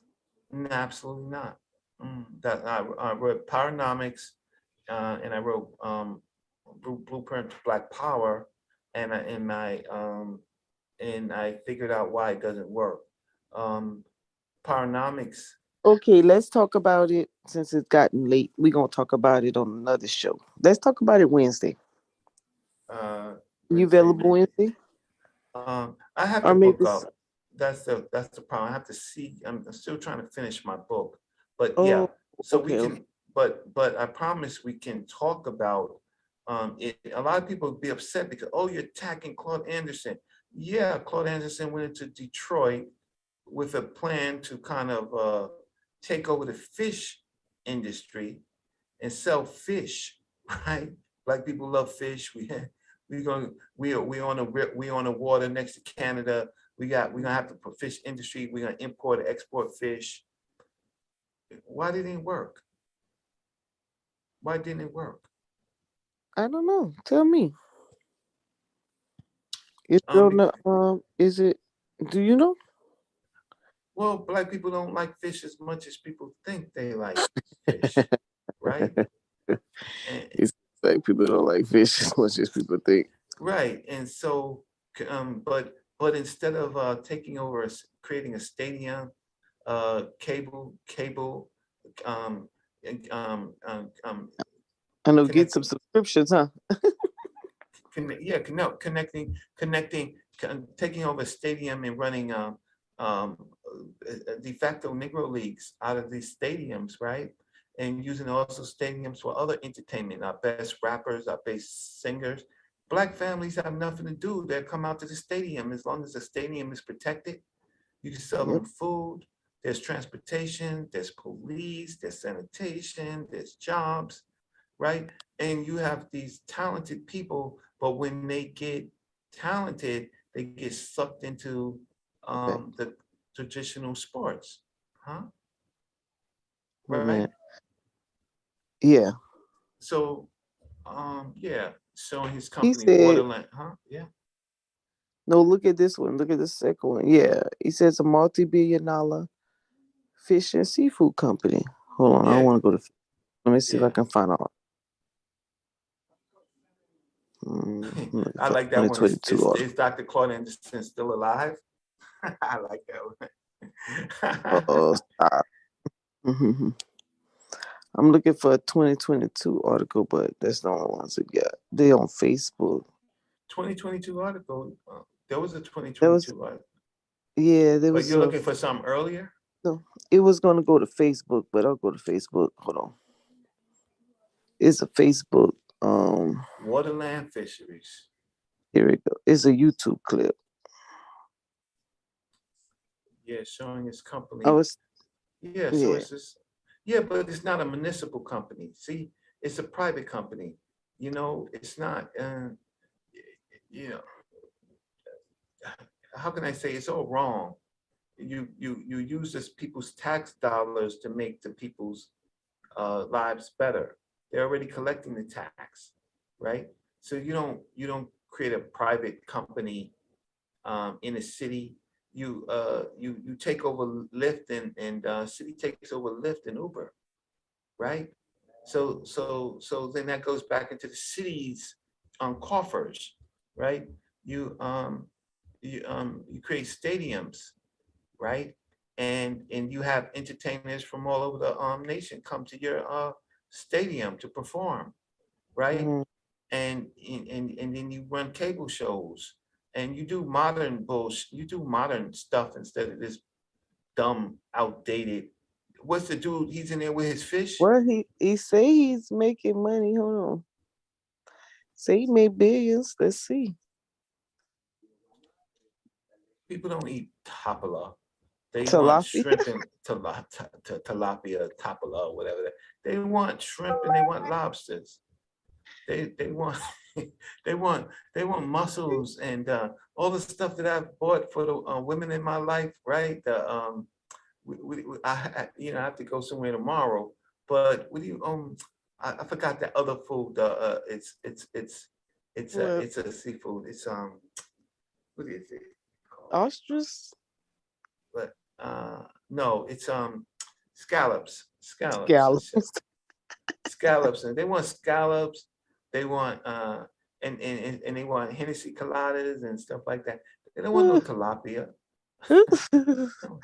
Oh Goddamn God, tilapia. Reggie, I'm So, not fooling with you today. well, you want the smoke. You want Look, the huh? listen. Look at this And fish. Look, tilapia is not healthy. that is Tilapia is the oh pork of God. the seafood.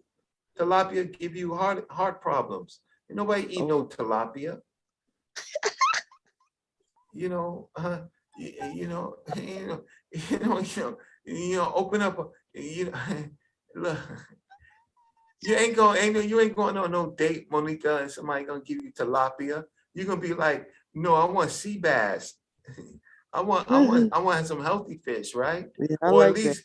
at least give me some at least give me some good whiting or what's this other fish that it's Mhm. I mean what's this other fish? I can't even think of it. I know when I have to go to a restaurant and pay for the shit. Um, but What? croakers, Oh, I hate you poker. Oh don't why? Because it's bony. no, I don't like it. I'm from Louisiana, so they eat that over here in the Carolinas. I like bass and Yeah, I I know you like. do. Go on, girl. Go on. You're getting your nails done right now, right? I'll go out, have my nails done, eat some bass, some crabs, some lobster. Uh, I'm shoot. not. I don't even eat those as much. I did have some crabs, so they've been taking me forever to eat them, and I'm very sloppy. So you don't want to take me eating no crabs because Yes, yeah, I do. Yeah, I I can't. do. I had to put a bib on. Ain't I have nothing wrong with that. juice And that's all over the place. I've eaten listen, I have a friend of mine, she's so nice. She sent me crocodile. She went to the sea market and sent me, I get the craziest tips and the craziest love. So she sent me crocodile, frozen crocodile from the fishery. They put it in Mm-hmm. a thing. Never. So Louisiana imports fish and stuff like that. And crocodile or huh? alligator, I, not crocodile. I don't Alligator. It was, I think it was crocodile, No, but it could have been alligator. alligator. Gotta be alligator. It's tasty. I made Yeah, it's fritters with it. good. Huh? I made Yeah. fritters with it. So Claude Anderson, you messing around with some tilapia? Like black people don't eat that shit. They don't Don't be eat that. talking about Dr. Claude Anderson on here. You gotta talk Yeah, about somebody else. I yeah. like Cause Dr. he ain't Claude. got no, he ain't no sugar daddy. Obviously, he ain't no. But don't I'm be having some fun. He ain't no sugar daddy. Cause so they're gonna look at the menu. They want sea bass. They want sea bass. They want lobster. They want red shrimp. snapper, They want mussel. Huh? red Red snapper. snapper. That's the fish I was talking about. They want red snapper. You say Mhm. tilapia, they'd be like, that's the same as taking me to McDonald's. Like I don't Mm. want no protein. I'm out on a date, and so we're not you know. And then again with the trailers with the fish, pull it up for the people. Pull up Hold on. that crop what is it, trailers for farming trailers. Pull up farming trailers. Farming trailers. Yeah. Okay.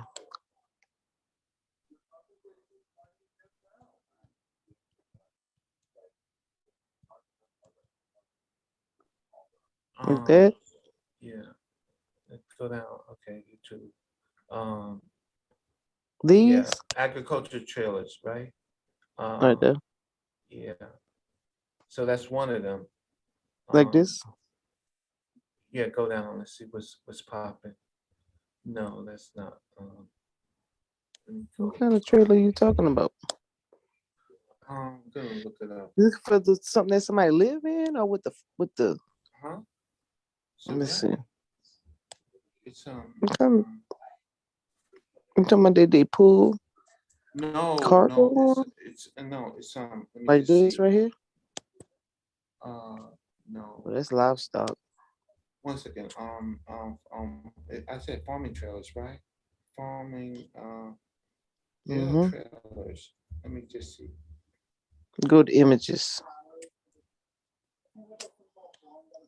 What you talking about? What? No, give me a second. Let me.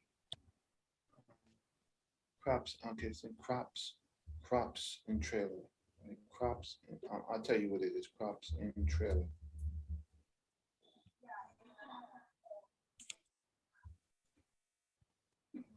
It's called.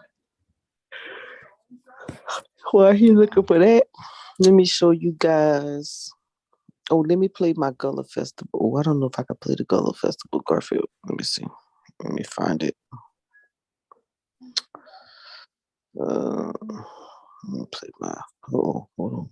Let me stop sharing so y'all be all up in my stuff. Oh, they're containers. Let me play my Containers. Gullah Festival video.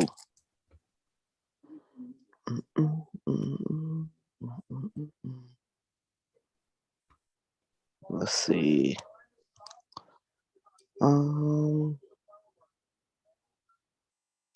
Where's my video? Uh-oh.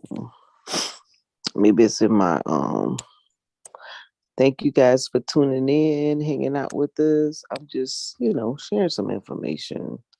Might be useful to you all, may not. I don't know. All right, let me play my Gullah Festival video for you all. The Gullah Festival is Memorial Weekend. All right, let me share my screen now.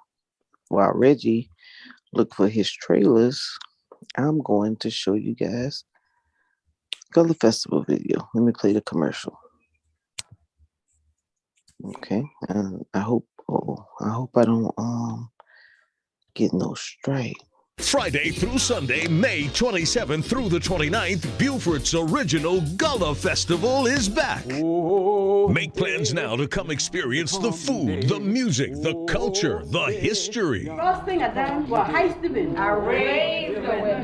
Gullah storytelling, the dancing, the African drums, jazz, blues, and reggae all help transform the Henry C. Chambers waterfront in Beaufort into a Gullah village. The vendor market is filled with heritage arts and crafts and a food court filled with traditional Gullah favorites and local cuisine. Weekend and single-day packages include Gullah tours and more. VIP tents, hotel information, and COVID protocols are available at originalgullahfestival.org. Already going. The history, customs, and culture of Gullah are yours to experience May 27th through the 29th on the Henry C. Chambers waterfront in beautiful Beaufort at the return of the Original Gullah Festival.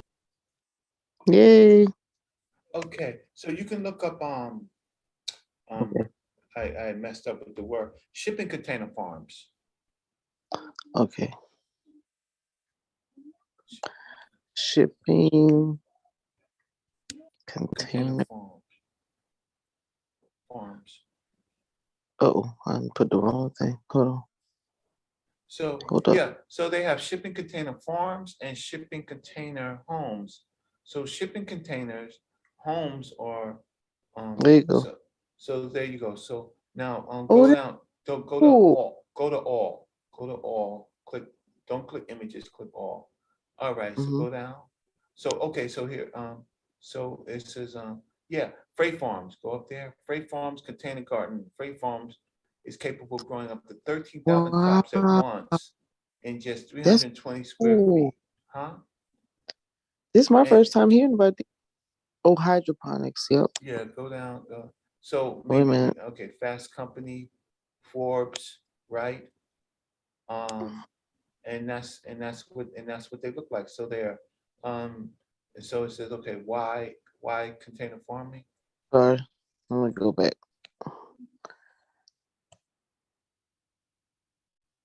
So forget, and you can raise the land and you can put these trailers in and you can grow, people need to eat. So, and there's a lot of vegetarians and stuff like that. So you can grow all that you need. You see, to the decentralized. Hold on. Let me bookmark this because So shipping container farms and then there's shipping container housing, right? So in lots of places where there's tornadoes and hurricanes, right? So yeah, so you can go down. So or you can click one of those pictures. well, thanks for this information. We have a project that we're doing right now that's gonna be useful. We have a feeding project that we're working on. Oh yeah, all the church has to do or is get one of these So, container this is the 1,300 crops. Go down, go down.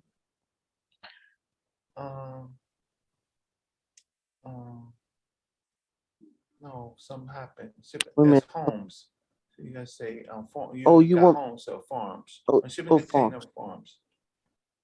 Yeah, farm. Oh. So you can do shipper container homes and shipper container farms. So okay, so okay, click that. Container farms are complex growing systems in a box, meaning farmers can get growing as soon as they are delivered and perform every farm-related task from seeding to harvesting and packaging. So click on that link. And then you could, and then you, okay, so that's where we were to decentralize. So we don't need all of this land, right? Turnkey, water efficient, automated, right? It's low on energy. It just, okay, look, 5 gallons of water per day, right? Wow. Right? That's toilet water, right? Meaning that's as much as we use for toiletry, right? That's all you need a day. Go down, show some pictures, right? Wow.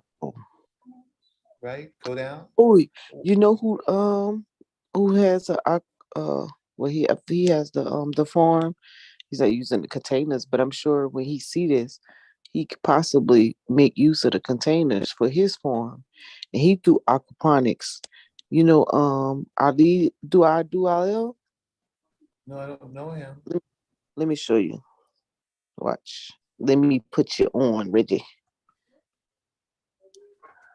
So hold on, go back. That's not it. Ali Dual. Let me show you Ali. How Ali get down. Right. And Black African Pop families, the God Ali Dawood here. Oh wait a minute. Yo, it's a real. I'm the God Ali Dawood, Look, and we at BK So he's Far. selling his My home. farm, He my got a house. farm in This his is where backyard. Yeah, he in the wrong everything that business. matters is that He in the wrong business. growing up Oh, he around. got plants too. Hold on. Hold on. Let me go to his page. I'm on the I need to get to his page with the is oh, wait a minute. Is it bad? So oh my god, he'll kill me if I don't remember the name. Hold on. Hold on. Let me go to Facebook. Good brother, good ideas, wrong business. Oh, he's doing very well. Hold on. Let me Okay, get the name. okay, Here sorry. it Good brother, good brother, so good idea. He can expand. He can expand his. yeah. BK Yeah. Solar. I That's what I want. apologize. He can Yes. expand his business He into. has into what? I'm gonna show you. BK. There it is, right there. Look at that. This is his chickens, but let me look. He does aquaponics with the water, Hey, and we he got grow that his fodder own. rack going His again. whole backyard Got that fodder rack going again. So is we just he, doing a he could little benefit from testing, the a whole little container run things. through. Okay, so stop this for a second. I'll show you something, right? So Okay. okay, so now go Google's container farms, right? Container farming. So Okay. in most places he gets shut down, and go back to search. It gets shut down because it's open, so you can't control the. Okay, so now type go shopping. Let's see how much it costs. So shopping. All right, so let's go down. Ship and container farming. Go down. Nah. There's booklets on how much. Okay, so basically wholesale container hydroponic 13,000 from Alibaba, right? So we can click on that one. Wholesale, right? $13,000. So He look can if, yeah, he can go go to the down. military base and probably get them to donate one for free. Right. So go down, We got so and many let's see what's popping. Go down. on this one. Um, Okay. yeah. See, does it say what's inside of it? Oh, what's Um, inside the yeah, they're container? showing you different ones. Yeah. So go back up to the top. Where it says, does it say visit site? Go to visit site. So basically, they have the LED lights there set up, right? So for fast growth, right? They have the places where you put the plants, right? But you don't want to get it from Alibaba because if you have to get this inspected by DHEC, it's not going to be in the right specs probably. That yeah, that's fine, but you can get the blueprints, Yeah, but you you can can get get the container and do it. But I don't know why you said it won't pass inspection. because we had I have a buddy who got a food truck. Who knows? Well, one of his friends got a food truck from Alibaba, and he had spent more money trying to get it inspected by DHEC than he could have just got it made here in the U.S. And that's the point. And so municipal enterprises, okay, so that's Alibaba. Let's see, let's shop Uh-oh. somewhere else. Let's Let me shop go. somewhere else. Container, what did it say? Hydroponic Farms US. Where? Google. Oh, Shipping Container Farm US. Shipping Container Farm, just put US. Okay. there you go. Okay, go down. Close up. Oh, shipping container food. You got to say food farms. Yeah, food farms. Reggie, you be knowing all of this stuff. You should be advising people, man. Okay, so shipping container. Okay, that's wholesale. That's still Alibaba go down, Mm-hmm. but they I go how can I Chicago. say go now?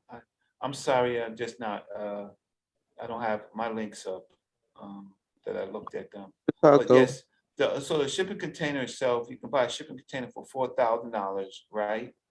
$4,000, and you can and then you could put the equipment in. They could sell equipment, so you can put the go down because you're just looking at shipping container.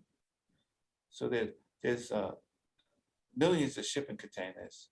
I don't know why. Okay. So we're looking at Google Shopping. So Is just this go, this this don't go to all. You know what it is? Go to all because you're looking at host. okay? But imagine that, right? So Oh, I got search restroom. Hold Google. on. Oh, keep talking to him, Reggie. I gotta go to the restroom. Yeah. So so Wow, I is can that let me see if I people can still work? share You can share. my screen. So let me just see Google.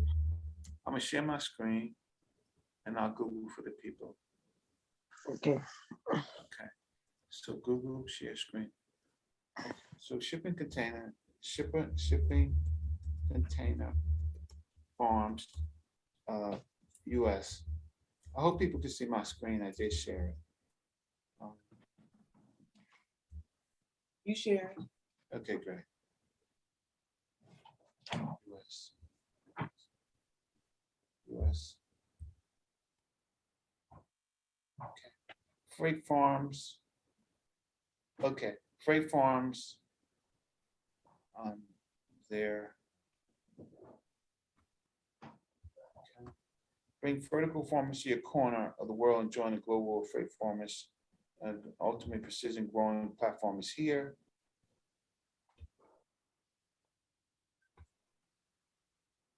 Grow food here. How smart. Farming expert.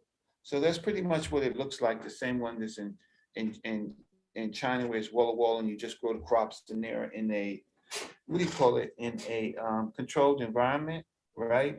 All that stuff is important for good farming, right? Meet hundreds of freight farmers from all around the world, read their stories. But here's lettuces, right?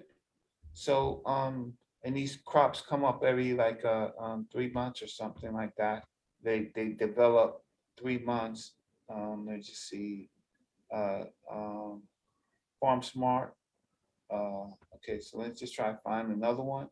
That's Freight Farms. Let's see what else we got in the U.S. Farmboxfoods.com. We build shipping container farms, growing gourmet mushrooms, leafy greens. So let's take a look at that. So these are expensive. Mushrooms are expensive. Herbs are expensive, right? So you get one of these things and you put it on your land. Forget about putting up a house. And let's see a vertical hydroponic farm. So in the US, it'd probably be more expensive, still about $20,000, but the return on your investment should be good if you have several people. So you can put on your land, you could put a house where you live in, and you could put a house where you live in, and you can put one of these trailers, and you can grow expensive foods like mushrooms and stuff like that. Full spectrum LED lighting, climate control, seed to harvest, right? All within your farm box foods, right? So here's your house, here's your business, right? Simple as that. So there's no reason to have starvation in Africa, right? It's just that maybe we're just not thinking, right? But you can have a house, you can grow mushrooms, lettuces, all type of foods, and every 3 months is I think most crops mature. and there you go. And you're successful, you put another one on your land. So look at this. I mean, your home, your business, right? Simple as that. Fresh foods. Who needs fresh lettuces? They want fresh lettuces, restaurants, right? Look at this, Mhm. look at this system right here. These people, I mean, you saw a vertical, they have more than, let's see, I don't know what, they have more than one, so they're building vertically. They're not building on the, you don't have to have a whole lot of land, right? So let me They just see, build. how come, so you can stack them. So let me just show you that picture when we get in touch. Or I'll just say products, vertical, I'll let it ride. Products, vertical hydroponic farm. So let's see, what's a vertical? Okay, that's the vertical, right? That's not what I want to see. So, let's see, products, gourmet mushroom farms. What's a fodder farm? Fodder farms are, fodder farms was sold beginning of 2022. Okay, so this is feeding horses and stuff like that, horses and cattle. Uh, so it's 1,000 pounds harvested per day, 7 days, gallons of water needed per day, horses fed per day, beef cattle fed per day, right? So a fodder farm is the feeding animals, right? Um, and etc. So the thing is, you can stack them. I was trying to figure out, show you the ones that's stacking, but we're so concerned about living in something, but you have a business. Uh, what's this one, square root? What's this one? It looks like this is stacked. So let's look at the square roots. Look at this, Let me see. Oh wow. right? Package it. Look at that. Square root. So these are multiple ones, right? So Mhm. you have a house, you have a farm, right? So people want to get off meat and stuff like that. Well, fine. That's or they eat meat and they want fresh other foods. There you go, right? So it's just enough. But who can do this? Cities can do this, right? What does it take? What does it take for cities to do this to feed people? So you don't have to import. You don't have to import foods, right? And they tell you what foods that you can grow, right? So we're not doing this, right? You see the LED lights. The LED lights are grow food better, and then they have solar panels and stuff like that. See our farms. Mhm. Look at that, right? And then they of course return on investment. Brooklyn, New York. There's one in Brooklyn, New York, right? Wisconsin, Michigan. Are you Reggie? So it just tells you where there's a farm in Brooklyn, right? What are we doing, Monica? What are we doing? What are we thinking about, right? Oh, you're Reggie. Our farmers, Kenosha, Wisconsin. What are we doing, Mhm. right?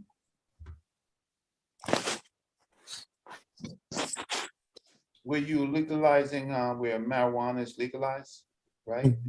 Mhm. You could probably grow marijuana here. You can grow herbs, expensive herbs out of here. You buy a house and you buy a house and you buy a farm, Mm.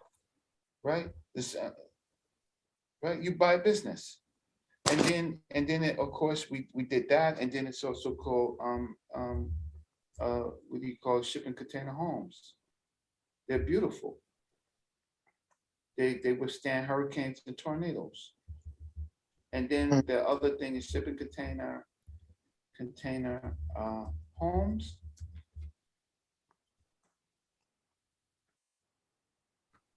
Okay, see, mind blowing modular spatial. So polite showed one of these, huh? The- But but mm, but but this is but it's a reality, it is. right? Right. So you can have people who can buy the containers as long as they ain't have no nuclear waste in them, right? And build them out with the windows and stuff like that. And this can solve a lot of problems for young families, right? And this is what they look like, right? Hmm. Guest houses. So you can buy a home and you can put these shipping containers on for, and you can have you can do Airbnbs, Yep. right? And then with that, with shipping container homes, shipping container and shipping container homes, shipping container farms. There's something else that you could do with shipping containers. I forgot. I just saw it and I just forgot what about it. But you can put. But my whole point is you can buy a home and put a shipping container business on your home Mm. or a hotel, an Airbnb. Oh, the other thing I want to show you is what's this, right? Um, uh, um, um, this is a big business. Um, um, converted vans. Oh yeah, let me see that one. Uh, Images. So in some places, like in New York, well, they shut it down in New York, but Oh, wow. people were converting their vans into homes, right? Why they down? Huh? Say what? Why they shut it down? Oh, New York is crazy.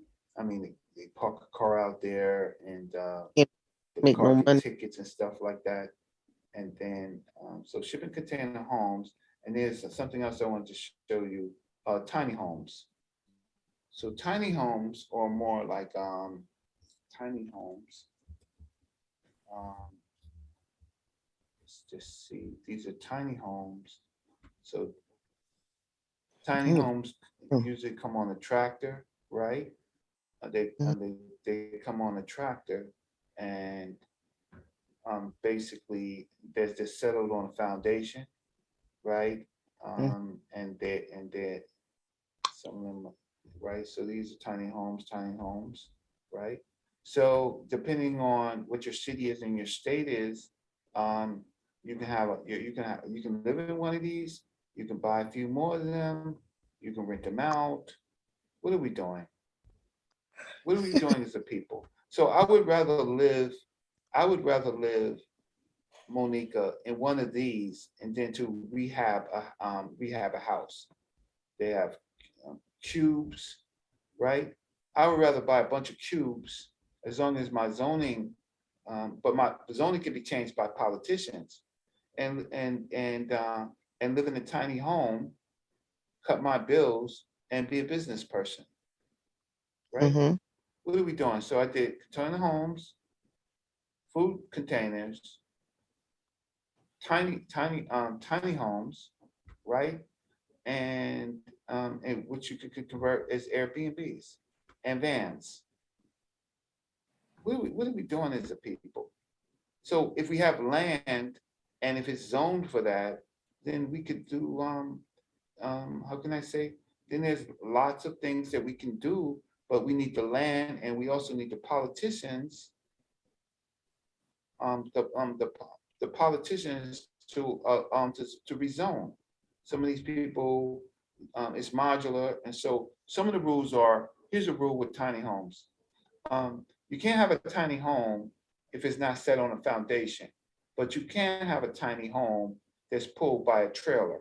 So you can have one of these, it's got wheels on it, and as long as you have, um, as long as you have the land, you can stick it on it. So it's the same thing as like a camper van. So what happens is you can, like, if you have land, you can have campers on your land, right? But you can put a tiny home. I don't want to go to Facebook, but you can put a tiny home. You can how can I say, it's just pulled by you, you know, by a truck, right? Not a truck, but one of those things is pulled there to, and then you can stick it on, and you can stick it on your land. Here's one right here. What are we doing as a people? Why am I going to buy a house when I can find a place where I can buy one of these for $100,000, $80,000, right? Um, and put it on my land, Mm. right? Why am I going to do that? A young couple? Why am I gonna try to buy a stick house? I just Mm. need I just need this, and I just need a car, a vehicle, right, to go to work, right? Yeah. Or I need a food farming container, right? And there's lots of places, there's so land is important. So there you go. Good way to end. Good Yeah. job. And Thank you. You thank you so you much for having me on, huh? I hope you I was ended, helpful, huh? yeah, you ended with the bang on that. Yeah, what are we food and doing as a people, huh? food and housing. You're done. Good night. Thanks everybody for tuning Good in. night. Thanks Thank, for spending some time with me, or let me come on your show. All right. thank you, brother Reggie. You definitely were relevant.